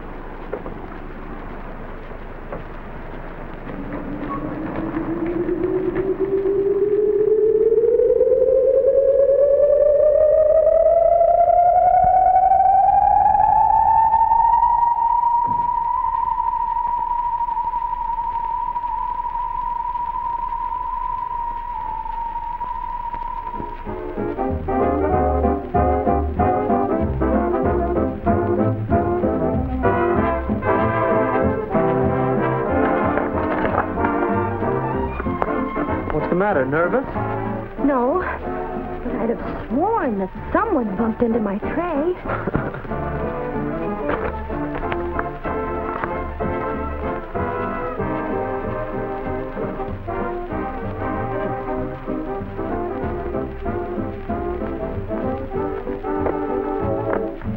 Thank you very much. You're quite welcome. Cigars, cigarettes, cigars, cigarettes, cigars, cigarettes. It's all right. Don't be alarmed. It's all right, folks. You can return to your tables. Where'd that come from? Somewhere near the phone booth.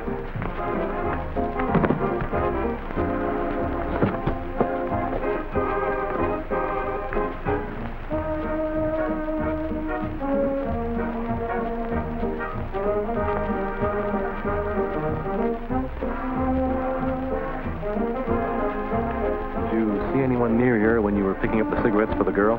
No, but I did find this on the floor.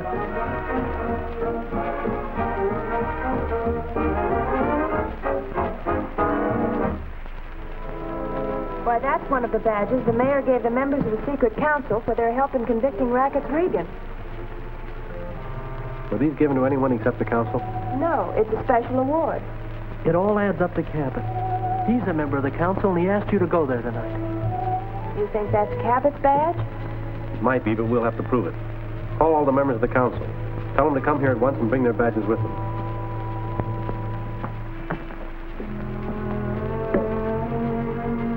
Something important has happened. But before I go into that, I want to ask Mr. Cabot a question. Why didn't you meet me tonight at the Hotel Ambassador? Well, I don't know what you're talking about. Why, didn't you telephone me and leave a message for Mr. Tracy? Well, certainly not. I've been out of town. Only got back an hour ago. Perhaps there's been some mistake. I'm going to tell you exactly what happened tonight at the hotel.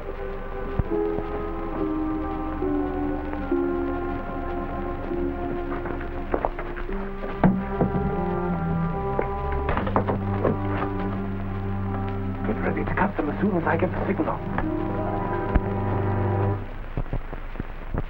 And this was dropped by the man who attempted to kill me.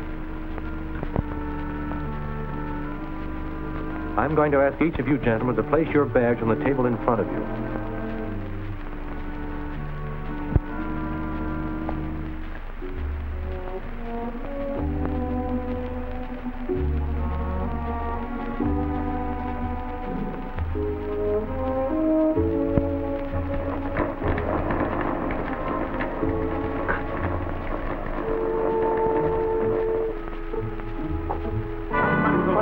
Turn those lights on. Stand still, everyone. June, get a candle. Well, I know, but who turned them?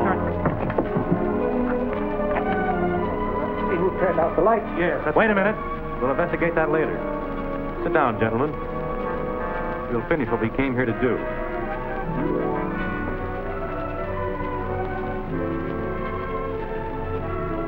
The badge I've just brought here has disappeared. Now, will each one of you please lay his badge on the table? I brought my father's.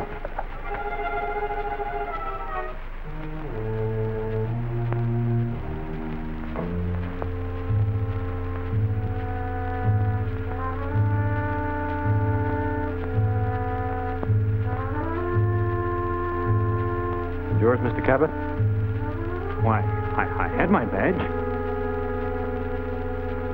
Why, there's your badge at your feet. Oh, thank you.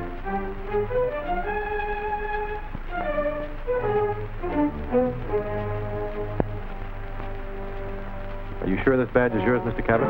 Well, yes, it must be. This matter is by no means closed, gentlemen. For the present, I shall say good night.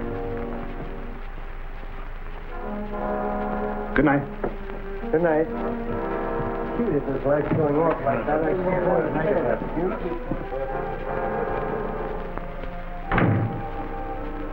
Well, it looks like the ghost tricked us again, Dick.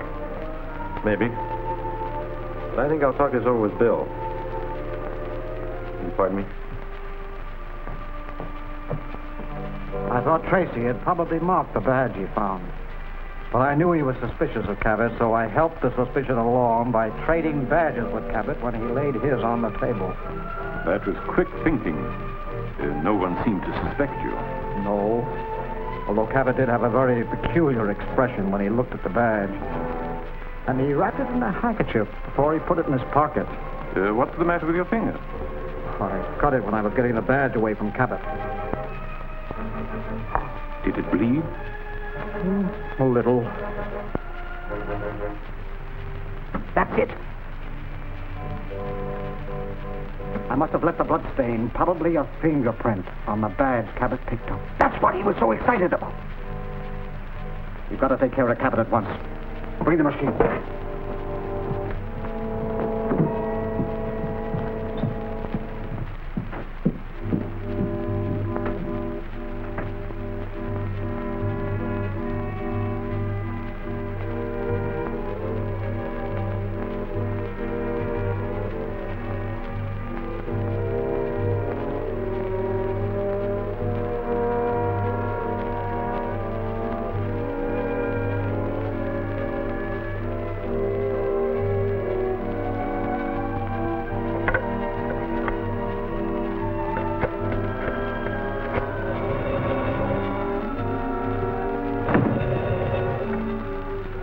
Yes? Who? Cabot. What is it, Miss Cabot? When I picked up the badge, I noticed a smear of blood. And now I see there's a well-defined fingerprint on it. Yes, go on. Oh, I thought you might be able to identify it. I'll come right over.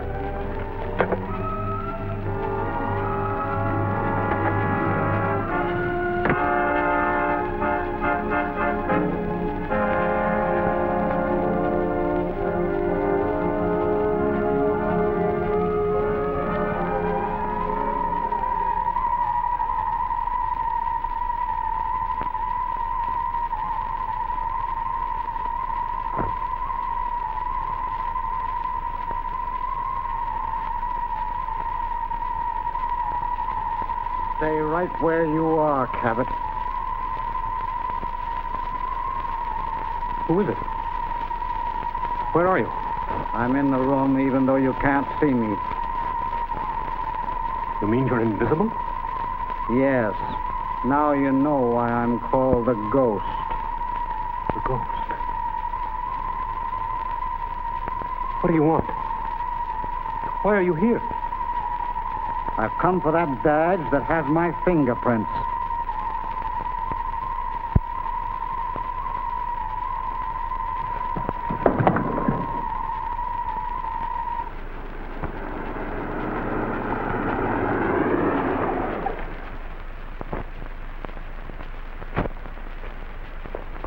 I still have a score to settle with you, Cabot. Your score with me? I don't even know who you are. But you remember Rackets Regan, don't you? The man who was sent to the electric chair by you and the other members of the secret council? He was my brother. And you and every man who caused his death are going to pay for it.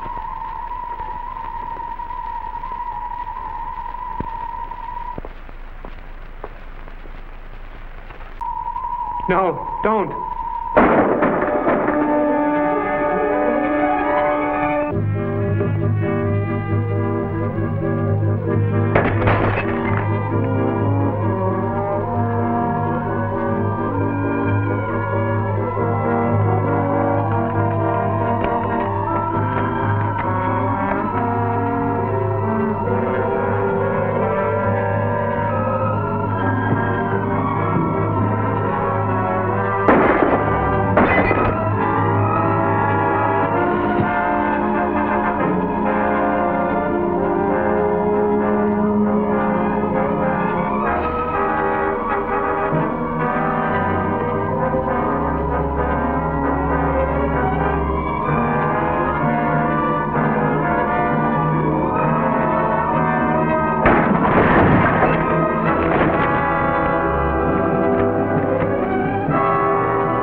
That's all you could find? No other clues?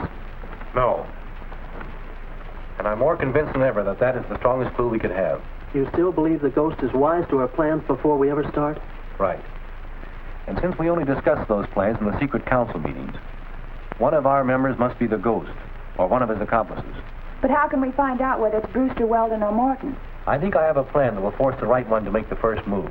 And when he does, we'll be in a position to nab him. But I'll need your help. I'm listening. I've called a meeting with the secret council for 2 o'clock this afternoon. And I want you to...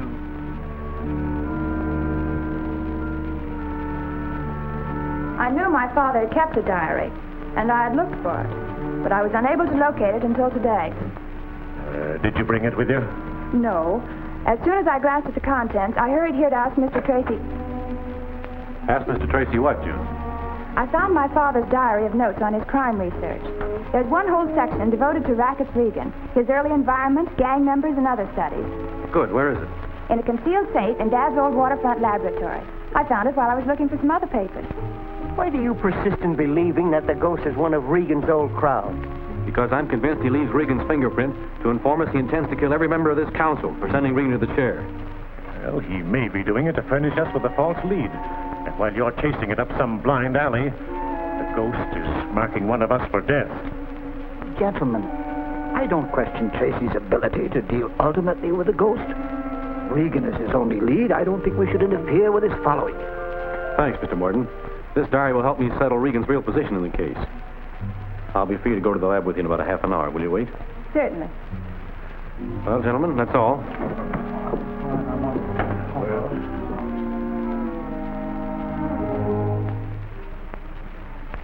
What could Chandler have written in that diary that would implicate you? I'm not sure, but there's one dangerous fact he might have known. That Racket Regan was your brother? Yes. And if Tracy ever found that out, he might pick up a trail that would lead straight to me. So we're going to get that diary before Tracy has a chance to study it.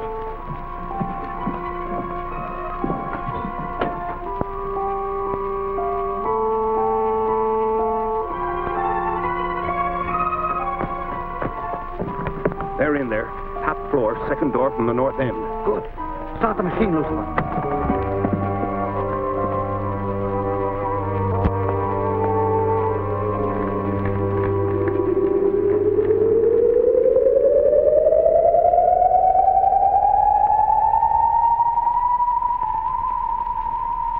All set. The men are at their stations, and they'll call Cosgrove as soon as they hear the sound of the ghost. Good. If he spots any of those men, he may not enter the building. I think he'll want this diary badly enough to try to get it regardless of any obstacles.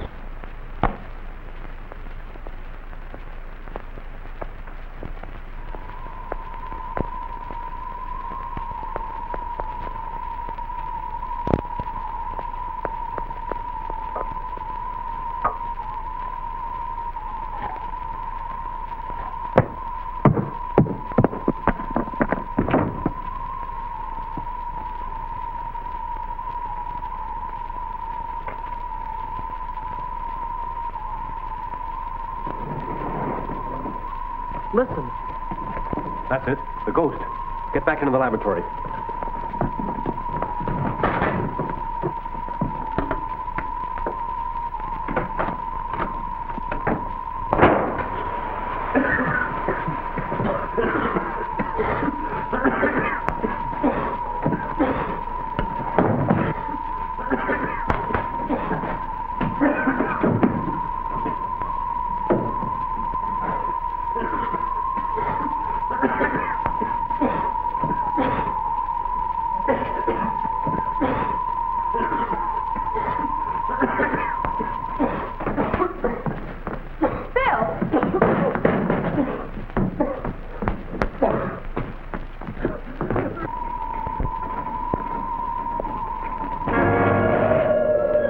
Something's wrong.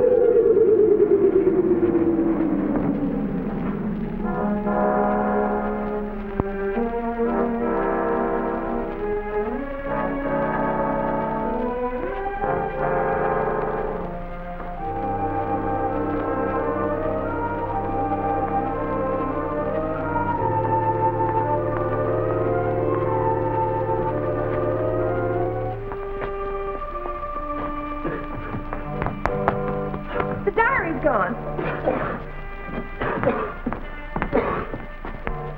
Phil, check the guards. Right. The ghost got through. He's outsmarted us again. Not altogether. I turned on the dictaphone. If it picked up the sound, I may be able to analyze its frequency and find out what it is. That's right. You're an expert in sound research. That's nice work, June. When can we start work on it? Right away. The frequency calibration screen is in the laboratory.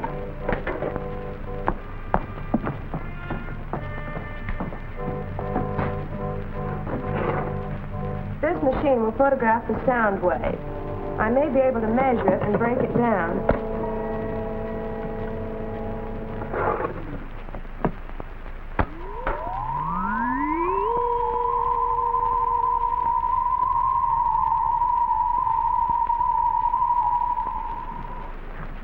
Nothing but blank pages. What was that fool Tracy trying to do? Trap me? He might have. If you had dropped this disc while you were inside. Can you fix it? Yes, I think it's all right now. Put it on. We'll test it.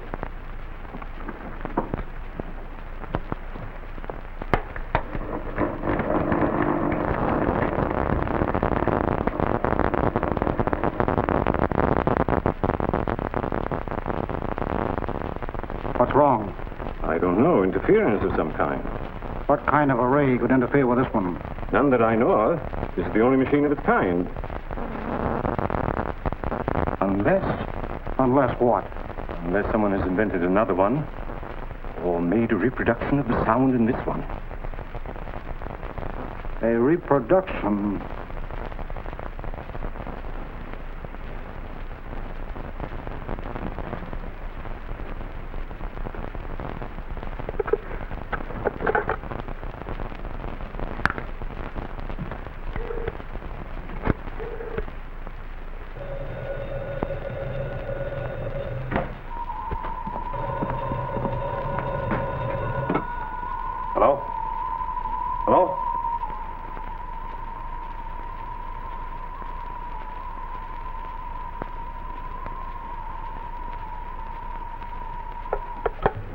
So that was the trick.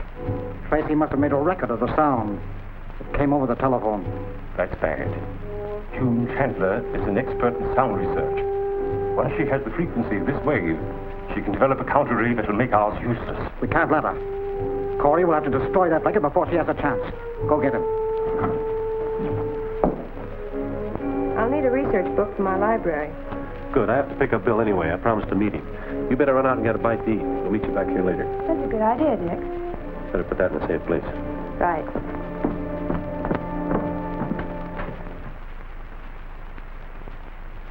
That's fine, Corey. Everything's set. Corey took care of the telephone box and the fire extinguishers. When that telephone receiver is lifted... And we can tell when they've returned to the laboratory by watching for the static disturbance on my machine. Exactly. They would only to be gone a half an hour, so you better get your machine started.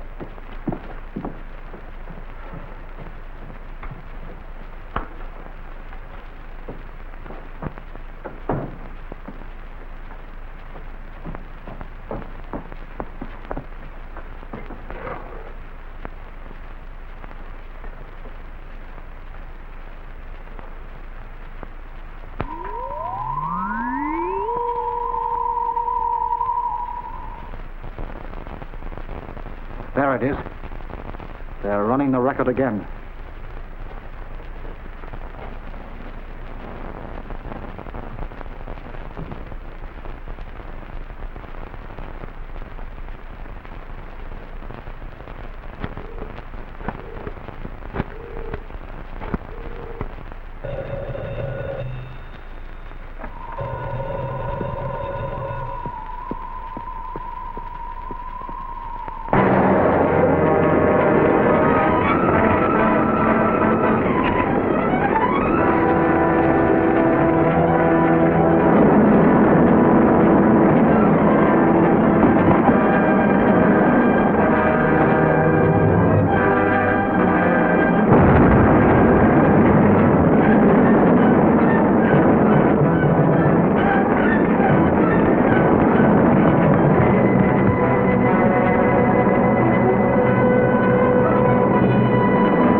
Nobody came out. I've been right here ever since it started.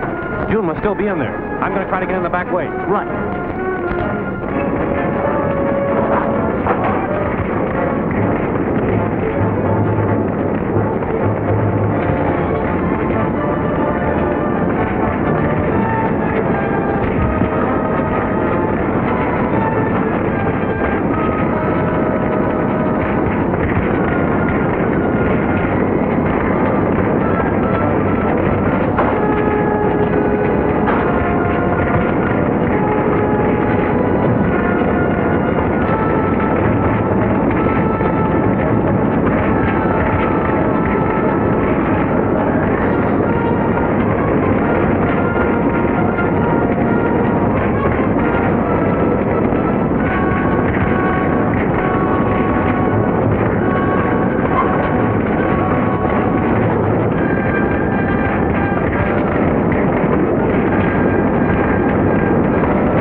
June, do you think you can make it down that ladder?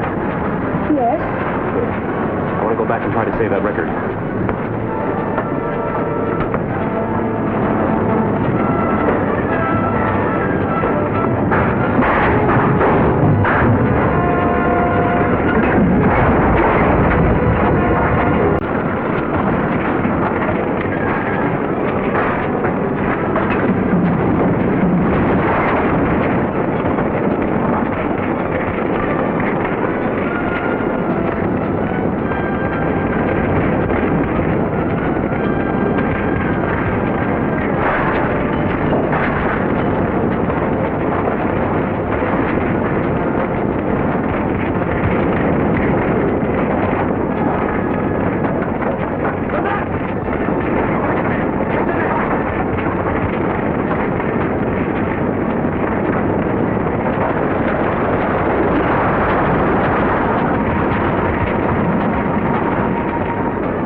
The fact that Tracy was able to record the sound of our invisible ray bothered me. I don't know why.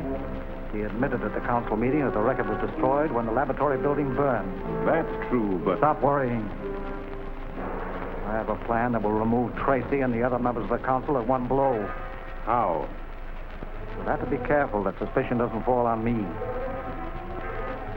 This is what you will have to do. How are you, June? Fine, Dick. Here's some messages for you. I wonder how anyone knew we had the sound record down there. I think I have the answer for that.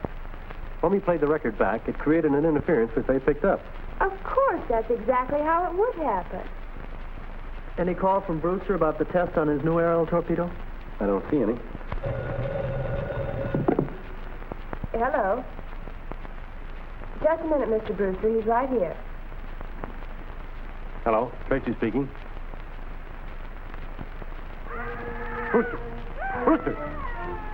Something's happened to Brewster. He screamed and then the line went dead. Where was he phoning from? The experimental plant. Come on.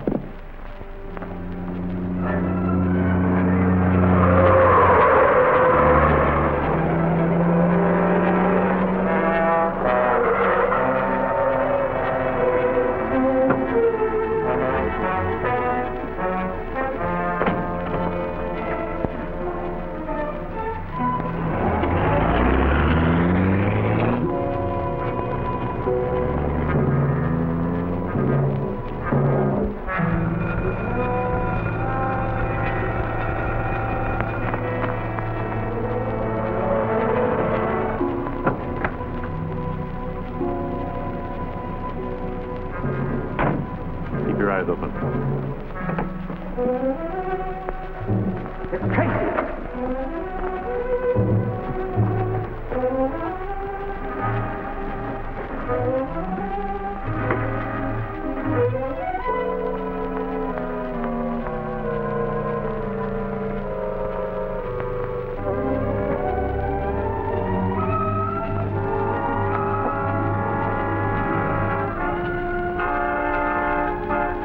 Drop that gun.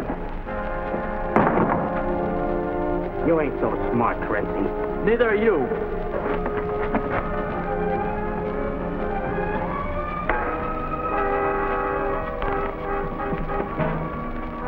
You boys should be more familiar with the way we work. Behind you, Bill!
Thanks, Dick.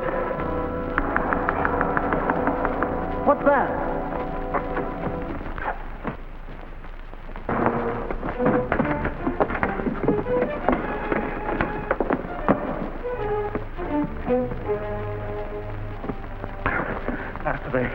After they tied me up, I tried to phone you, but they were watching all the time.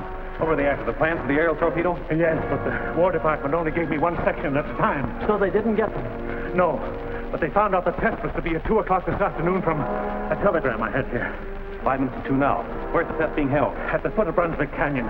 The Marines are conducting it. We haven't a minute to lose, Bill. You can't get there in time. We can try. Tracy calling Lieutenant Cosgrove. Tracy calling Lieutenant Cosgrove. Lieutenant Cosgrove. Go ahead, Tracy. Direct the men to the foothills near Brunswick Canyon. Look for me in the vicinity.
Congratulations. She seems 100% to me. No use testing this one. Thank you, so we all feel pretty good about it. Shall we start now? Immediately.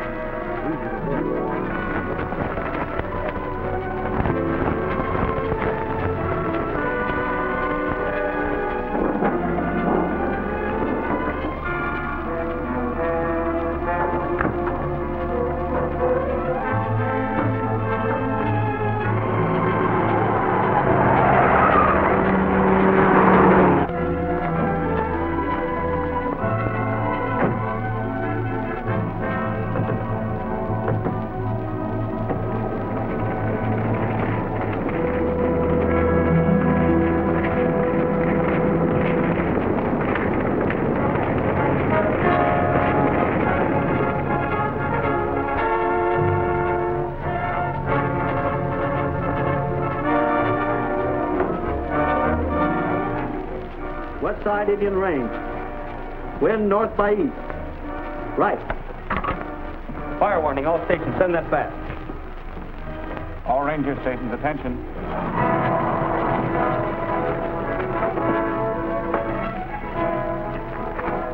We just got this, sir. Short wave at the base. We'll clean up here at once. Get your equipment together. We need every man. Fire duty. Yes, sir. All right, men, follow me. On the double.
With the torpedo.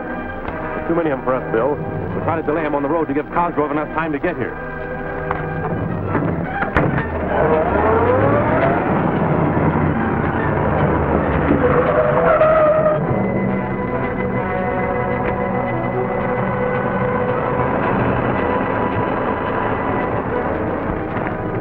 be a good place to block them.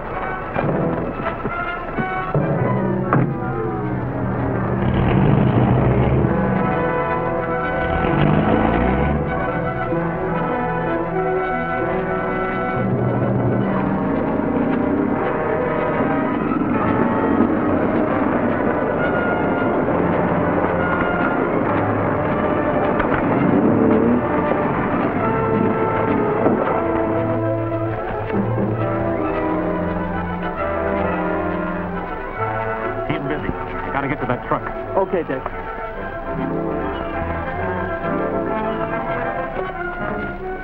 Get it out of here. Right, boss.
Brewster set off that torpedo. Brewster? Well, we left him in his office. I saw him jump off the rear of the truck just as you got on it. You're right, he could be the ghost. Sure he could. In fact, he must be. On the other hand, he might have destroyed the torpedo to prevent it falling into unfriendly hands. Yeah, that's possible. Let's get back to Cosgrove's office and see what information we can get from Washington.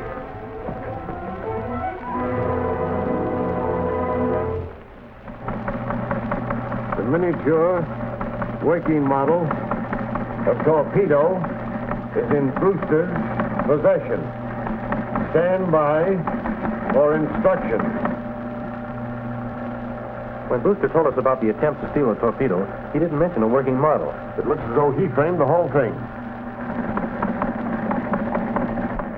Have model stored in safe place until further orders. Let's get out to the Brewster plant, Bill.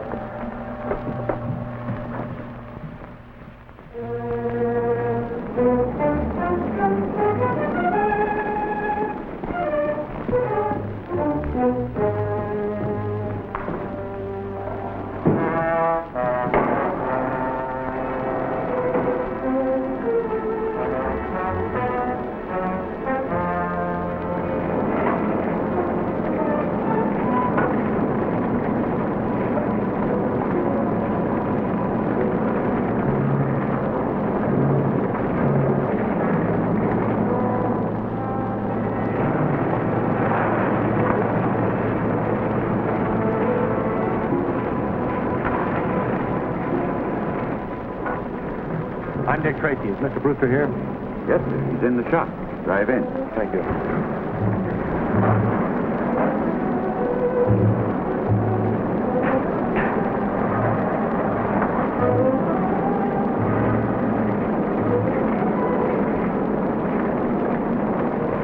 Mr. Tracy, look out!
There's the signal.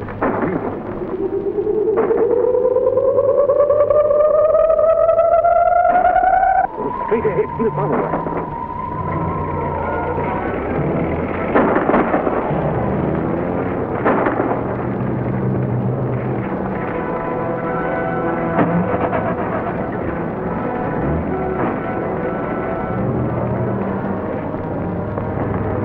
That's Brewster's car. He's trying to get away.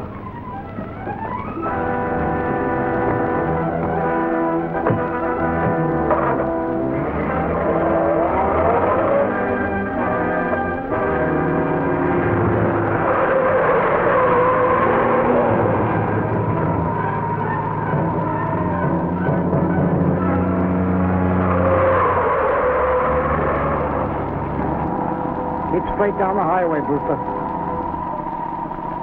Who is it? Where are you? I'm the ghost. You can't see me, but you can see this gun. The ghost. Keep your eyes on the road.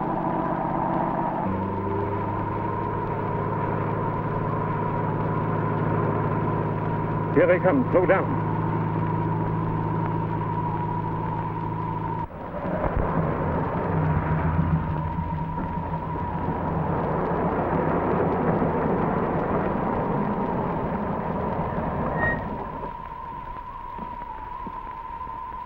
Get out.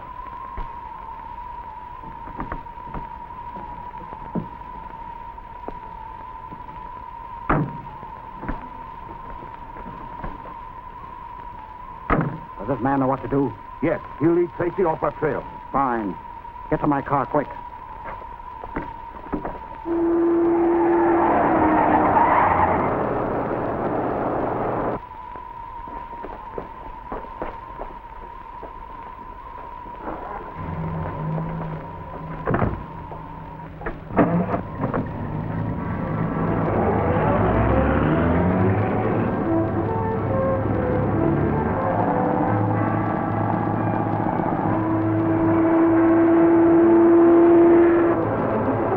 Brewster has the torpedo with him. We'll find out when we catch him.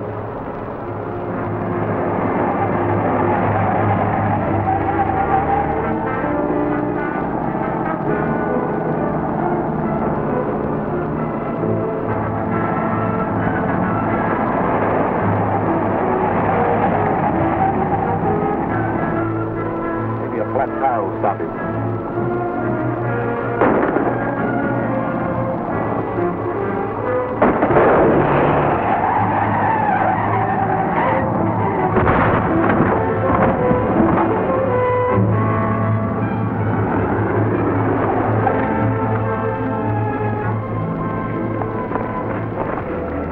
Isn't Brewster?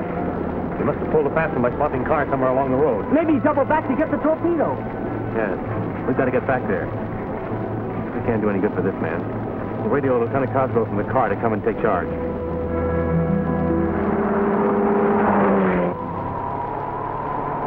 Turn off the ray, Lucifer.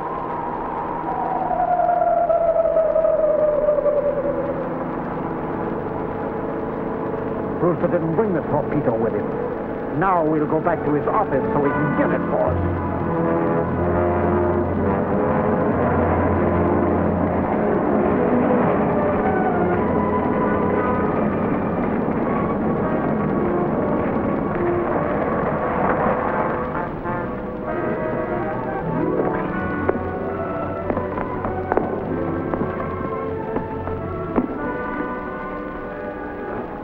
Ready to tell me where the torpedo model is?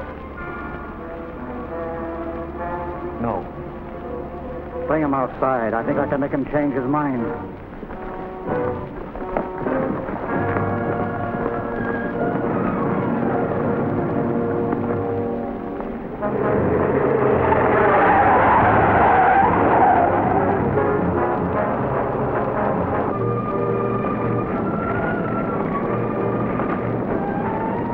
Show him the fire.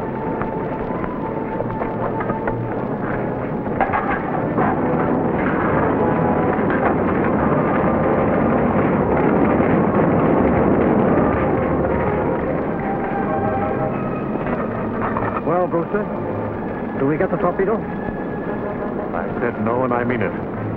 Tie him up, boys. Maybe we can bring him to his senses.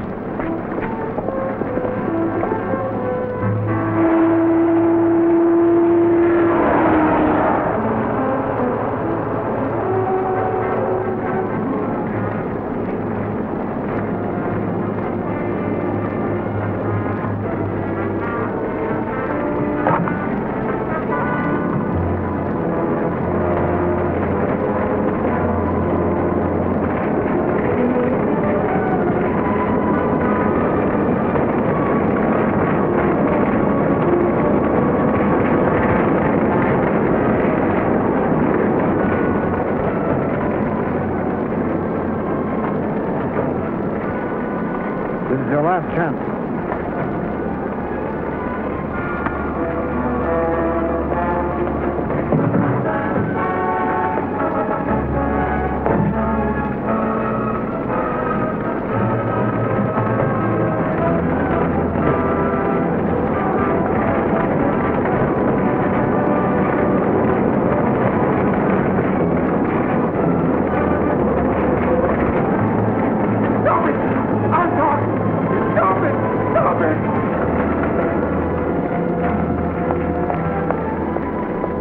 Bring him down.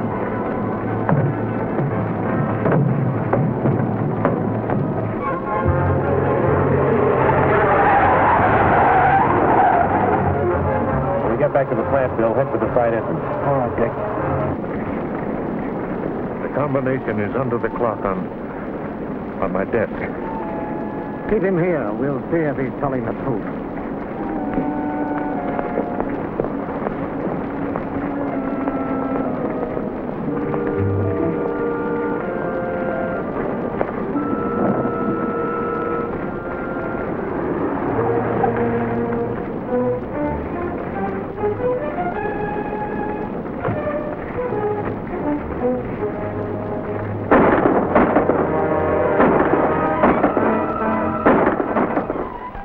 No.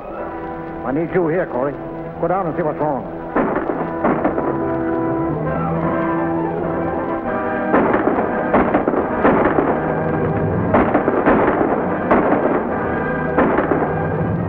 They got Brewster tied up. Use the car as a shield. I'll try to get to him.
You all right?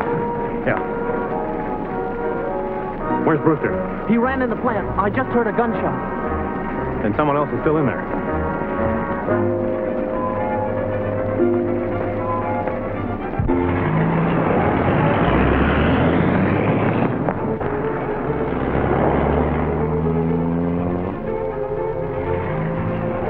You take care of Brewster. I'll go after them.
We've got to lose him, Corey.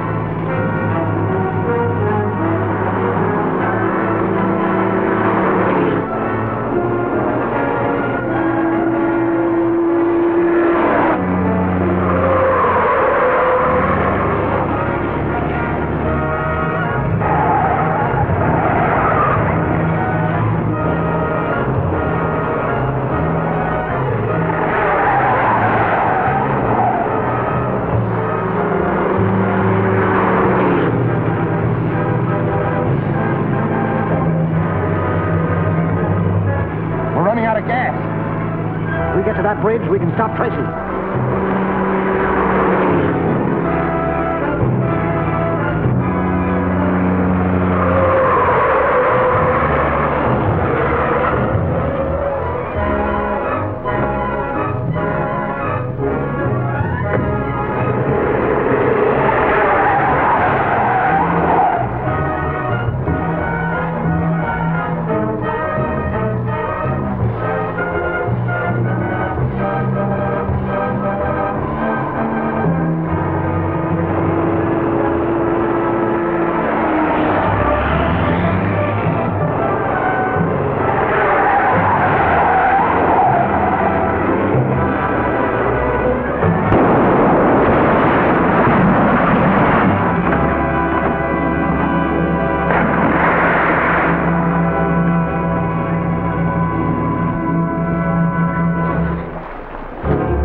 Brewster's act cleared him of all suspicion. It was evident that he knew the ghost was attempting to steal the aerial torpedo. He was seriously wounded trying to defeat the ghost's plan. He's still unconscious, but under the care of specialists in a well-guarded hospital. His recovery may bring us the identity of the ghost. That's all, June. Send a copy to headquarters, will you? I'll type it right away, Dick. Thanks. Dick, we felt all along the ghost must be a member of the secret council. Looks that way. That's how he knows all our plans. With Brewster out as a suspect, that only leaves Morton and Weldon. One of them must be the ghost. Right. And we can't take a chance on his getting to Brewster. We've got to maneuver Weldon and Morton into a position where they can be watched until Brewster talks. That won't be so easy. It will if an idea I've got works. Let's have it. I want you to phone Weldon and Morton. Tell them to meet me at the Ambassador Hotel at 8 o'clock tonight. Tell them that...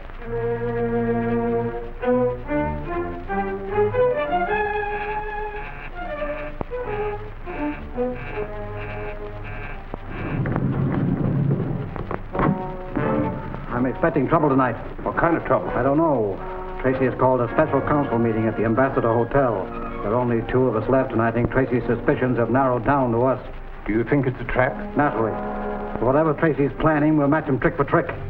Lucifer, you take the machine, park near the hotel, and be alert for a signal. I'll be there. Corey, I want you to stand by that telephone in case I need you.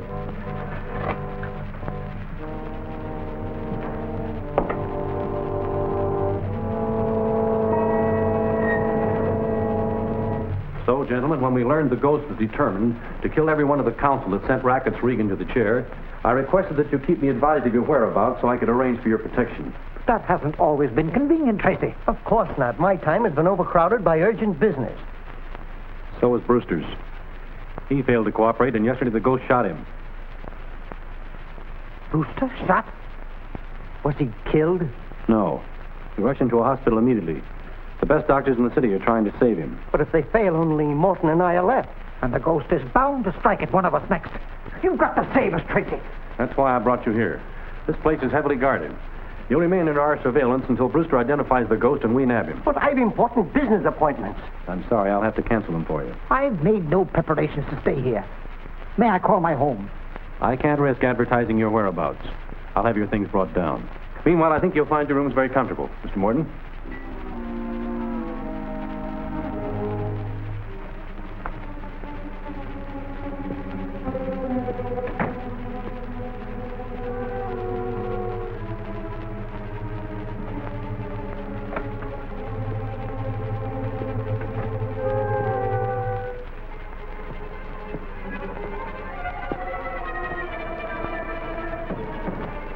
What now, Dick?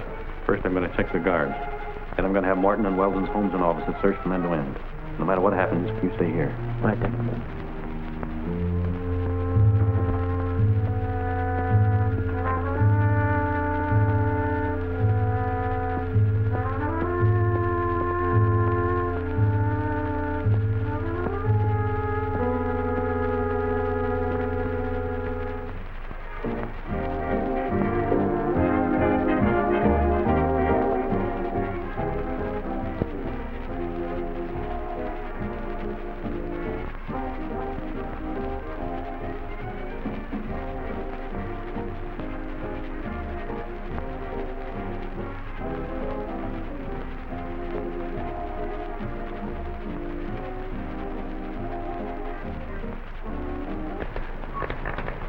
There's the signal.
Hello? This is Corey. What? Brewster alive? Sure, I'll get him. I'll check every hospital. Yes, sir, right away.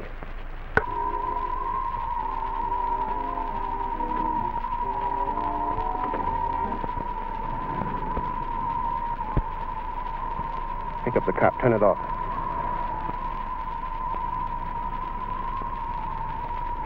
But the ghost will become visible. He may be caught. We'll have to take a chance on that. If this is a trap, the cap's wise. If he hears that sound, we'll all be caught.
Okay, quick.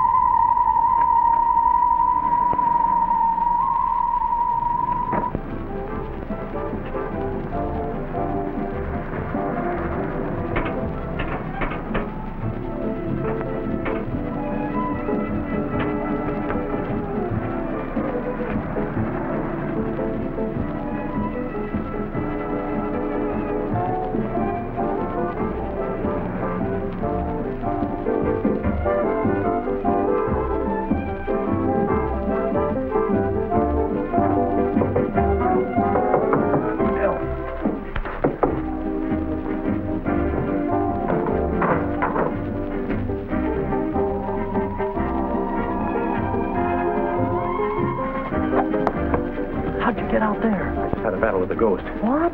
Got away. Have Morton and Weldon been out of their rooms? No, I've been here all the time. They've been barking up the wrong tree. We'll soon find out. Mr. Weldon! Mr. Morton! Mr. Weldon! What is it? We just wanted to see if you were all right. Why shouldn't I be? What do you want now? I'm afraid I owe you gentlemen an apology. That's the least you can do. I thought I could guard you here, but apparently the danger would be just as great in your own homes. I don't understand. The ghost got by the guards and reached this floor. Did you see him? Yes. Well, who is he? Can you identify him? Unfortunately, I can't. He was masked. I tried to tell you it was foolish bringing us here. We've been able to take care of ourselves so far. I'm afraid I'll have to agree with both of you. Then we're free to leave? Yes, and I'll be glad to furnish a police escort if you wish. That isn't necessary. Well, there's one thing you can do for me. What? Tell me the hospital Brewster's in. I'm sorry. Under the circumstances, I don't think that advisable. Probably you're right. I shouldn't have asked. I'll be glad to keep in touch with you and let you know how he progresses. Thank you.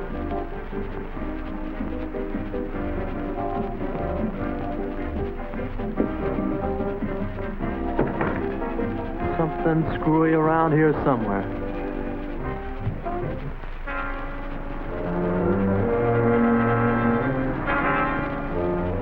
After what happened last night, I'm sure Tracy has been thrown off the track completely. Now, if we can only locate Brewster and keep him from talking.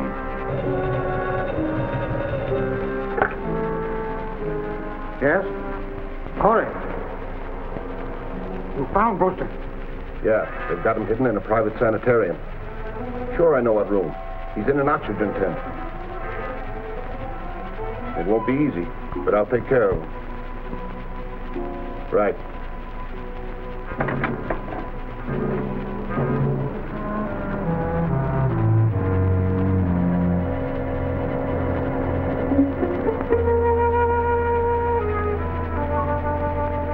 Mr. Brewster seems to be resting comfortably, but he may be unconscious for hours. I'd like to be here when he comes to. So why don't you wait in Dr. Jones's office, Mr. Tracy, and I'll call you as soon as there's any change in his condition. Perhaps I'd better.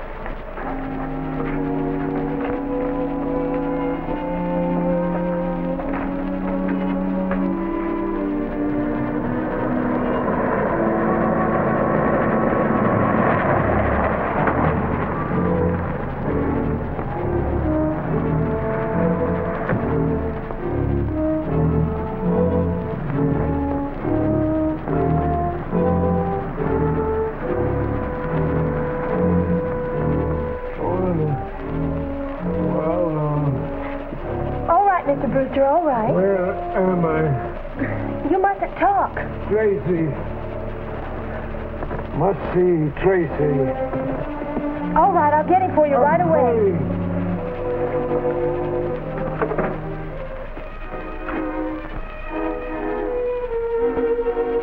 Tracy. You can't come in here. Yes, I can. Give me that phone. What do you want? Tracy. That you, Tracy? No, I ain't Tracy. Who are you? Stop! Keep quiet. With that oxygen off you... Yeah, I know. Get in there.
Get back in the car. What's up? They killed Brewster.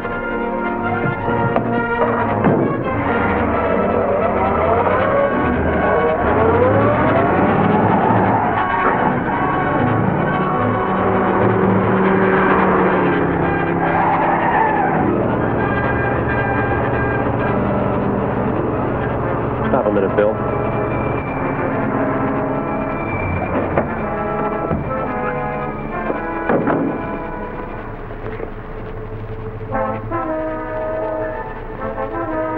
I must have punctured the gas tank. It'd be duck soup following a trail like that. Right.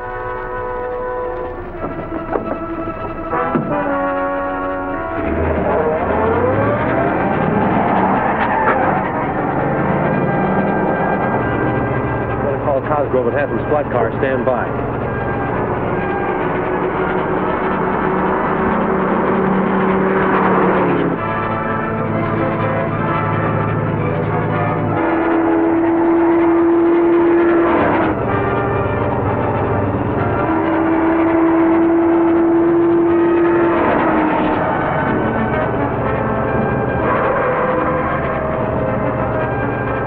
Turned off into the driveway. Slow down.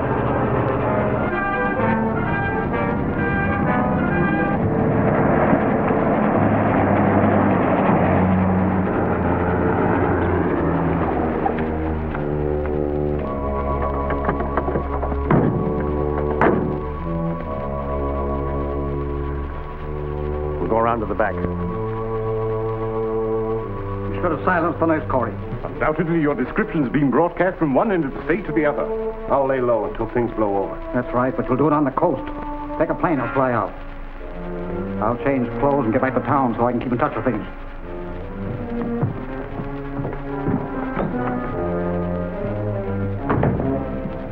Hold it. Now the ghost walks right into our hands.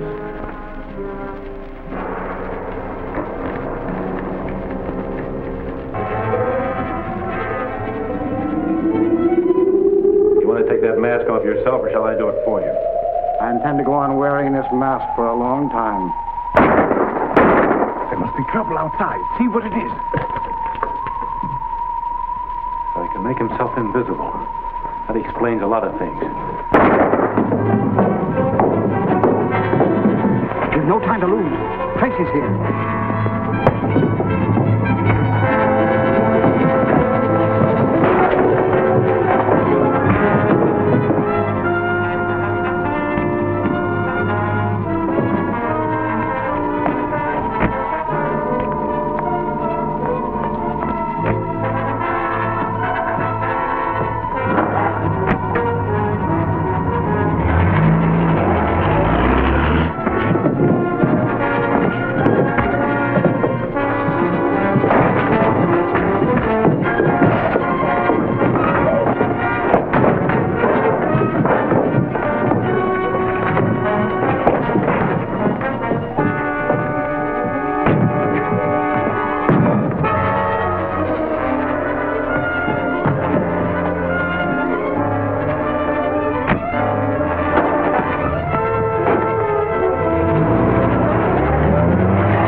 Tracy calling State Police Headquarters.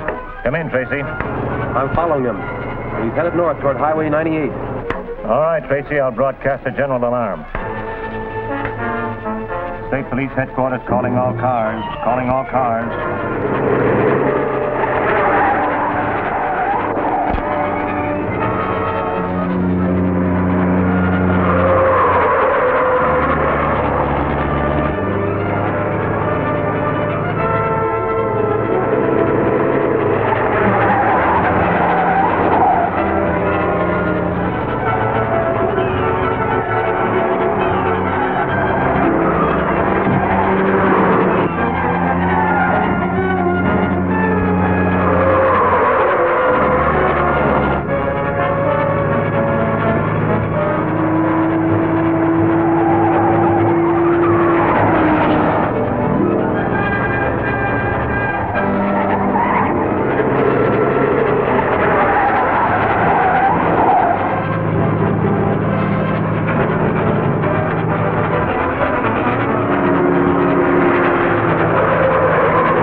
Dick, is that man they've been operating on the Ghost?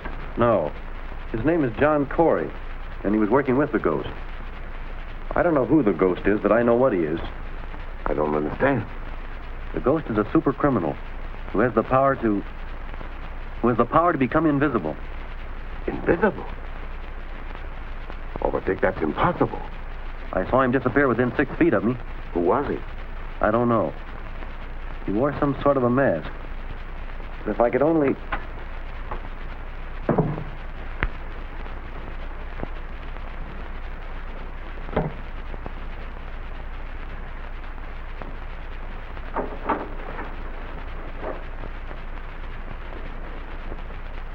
Corey, Doctor? Yeah. How is he? We can't tell yet. It's a brain injury and the vocal cords have been severed.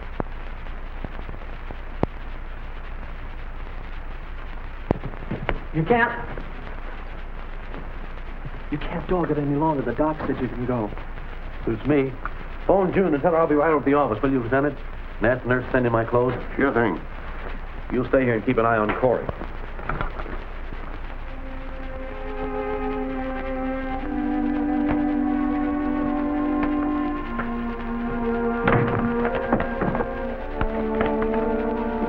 Hello, June. Hello. What on earth is that? You'll never guess, so I'll show you. This device makes an invisible man become visible. Really? How does it work? It's called a cathode detector. These batteries furnish a special kind of power for this infrared X-ray bulb. Isn't that the long wave developed by the signal corps? Yes, it's on the same principle. The X-ray can penetrate substance and show what is underneath. The rays from this bulb reverse that and reveal substance that cannot be seen by the human eye. I don't get it. I'll show you.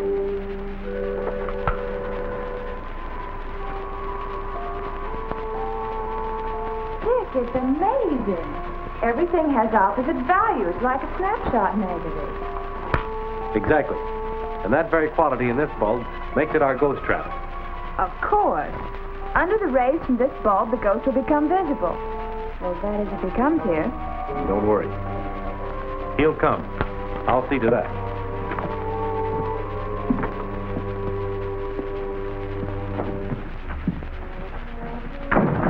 Well, I've been watching the Chandler house.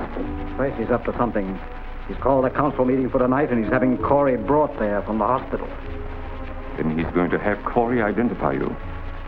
You mustn't go. I'll go with pleasure. After tonight, we'll never be in danger again. I'll remove the three of them. Corey, Tracy, and the other member of the secret council of 8. Be careful. They've had an electric alarm system installed covering the grounds. Before I go, we'll locate the powerhouse that furnishes electricity to that entire district.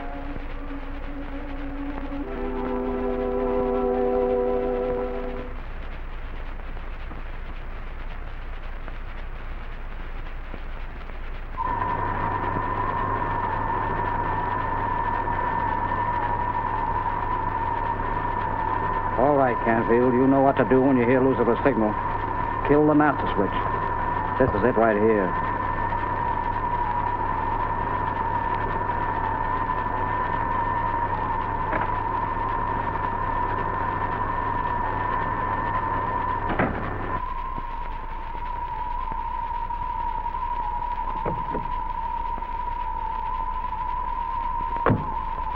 All right, Lucifer.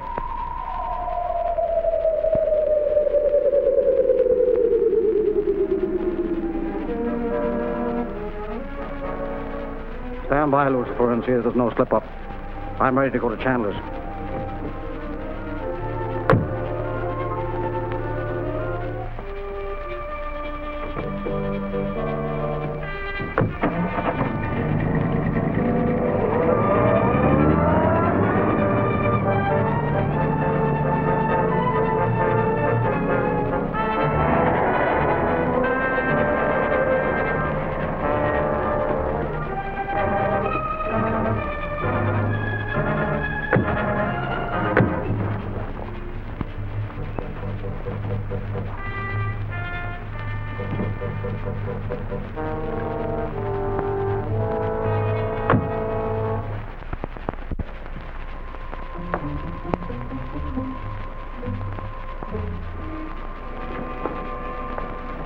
Take him in by the fireplace and then post the guard. Right. Are you sure you remember everything that Dick wants you to tell Morton and Weldon? Absolutely, every word. Good. Once you talk to them, go into the lab and close the door. The minute you hear the ghost high-frequency sound, turn on the detector, which lights the infrared X-ray bulb in that lamp right there. I understand. Mr. Morton's here. Send him in, please, Lieutenant. I'm on my way. Good evening, Mr. Morton. Hello, Carl. Good evening, Mr. Morton. Good evening, Miss Chandler. Oh, is Mr. Weldon here? Not yet. Come in, Mr. Weldon. Hello, Morton. And hello, Weldon. Who's that, Corey? Yes. He's had a sedative, but he should wake up soon. Then he hasn't spoken yet? No. He has a temporary paralysis of the vocal cords, but he signaled his willingness to Mr. Tracy to give valuable information in exchange for a pardon. I see. Where is Tracy? He's on his way here now with the doctor. The doctor's coming? Yes. He'll give Corey a stimulant if he needs one. Perhaps I'd better phone and see just when they left.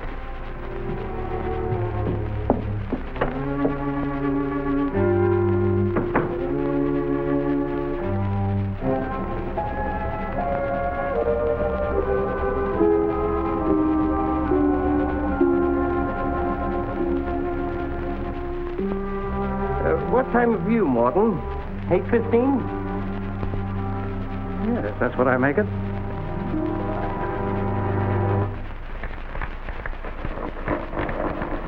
ghost is ready to become invisible. Give Canfield the signal.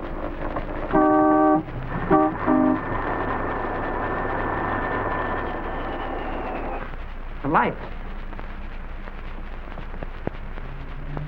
Well, the power must be off. Keep calm, Weldon.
He must have gone this way, Bill.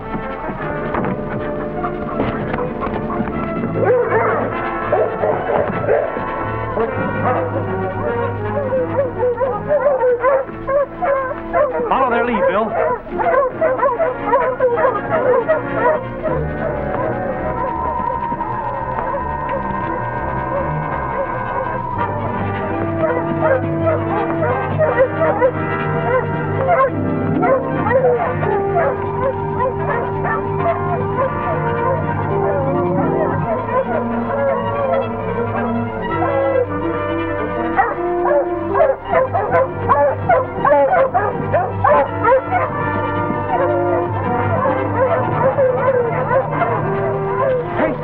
We've got to move. Hurry.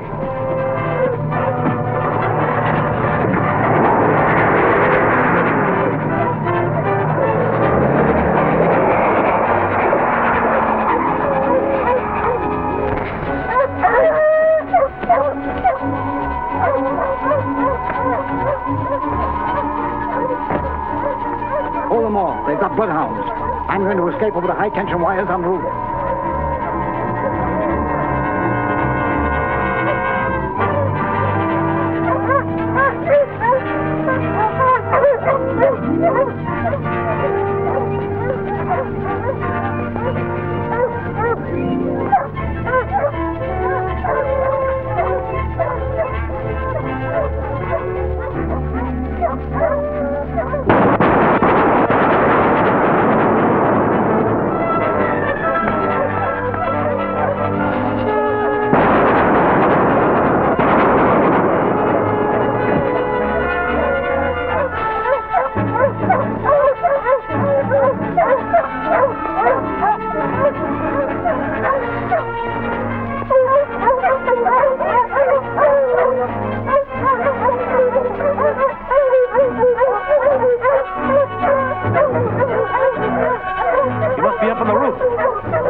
So the ghost finally paid for his crimes.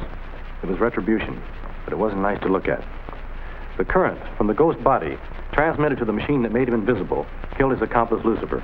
It's difficult enough to believe that Morton was the ghost, but what possible connection could he have had with Rackets Regan? Regan was Morton's brother. That's how Regan defied the law so long. Morton betrayed every plan of the secret council of 8 to him. They planned a vast criminal combine, an enterprise which might have been called Crime Incorporated. Did you find anything else in Morton's effects? Yes, the secret of the high-frequency machine that made him invisible. All this data has been destroyed, so that no criminal can ever again make use of it. You and June always had a hunch it was something like that. When I found that Corey was dead, I saw a chance to get the ghost in the range of the infrared lamp. It worked. It certainly did, Dick. It's a great relief to know that the ghost will never threaten us again. Dick!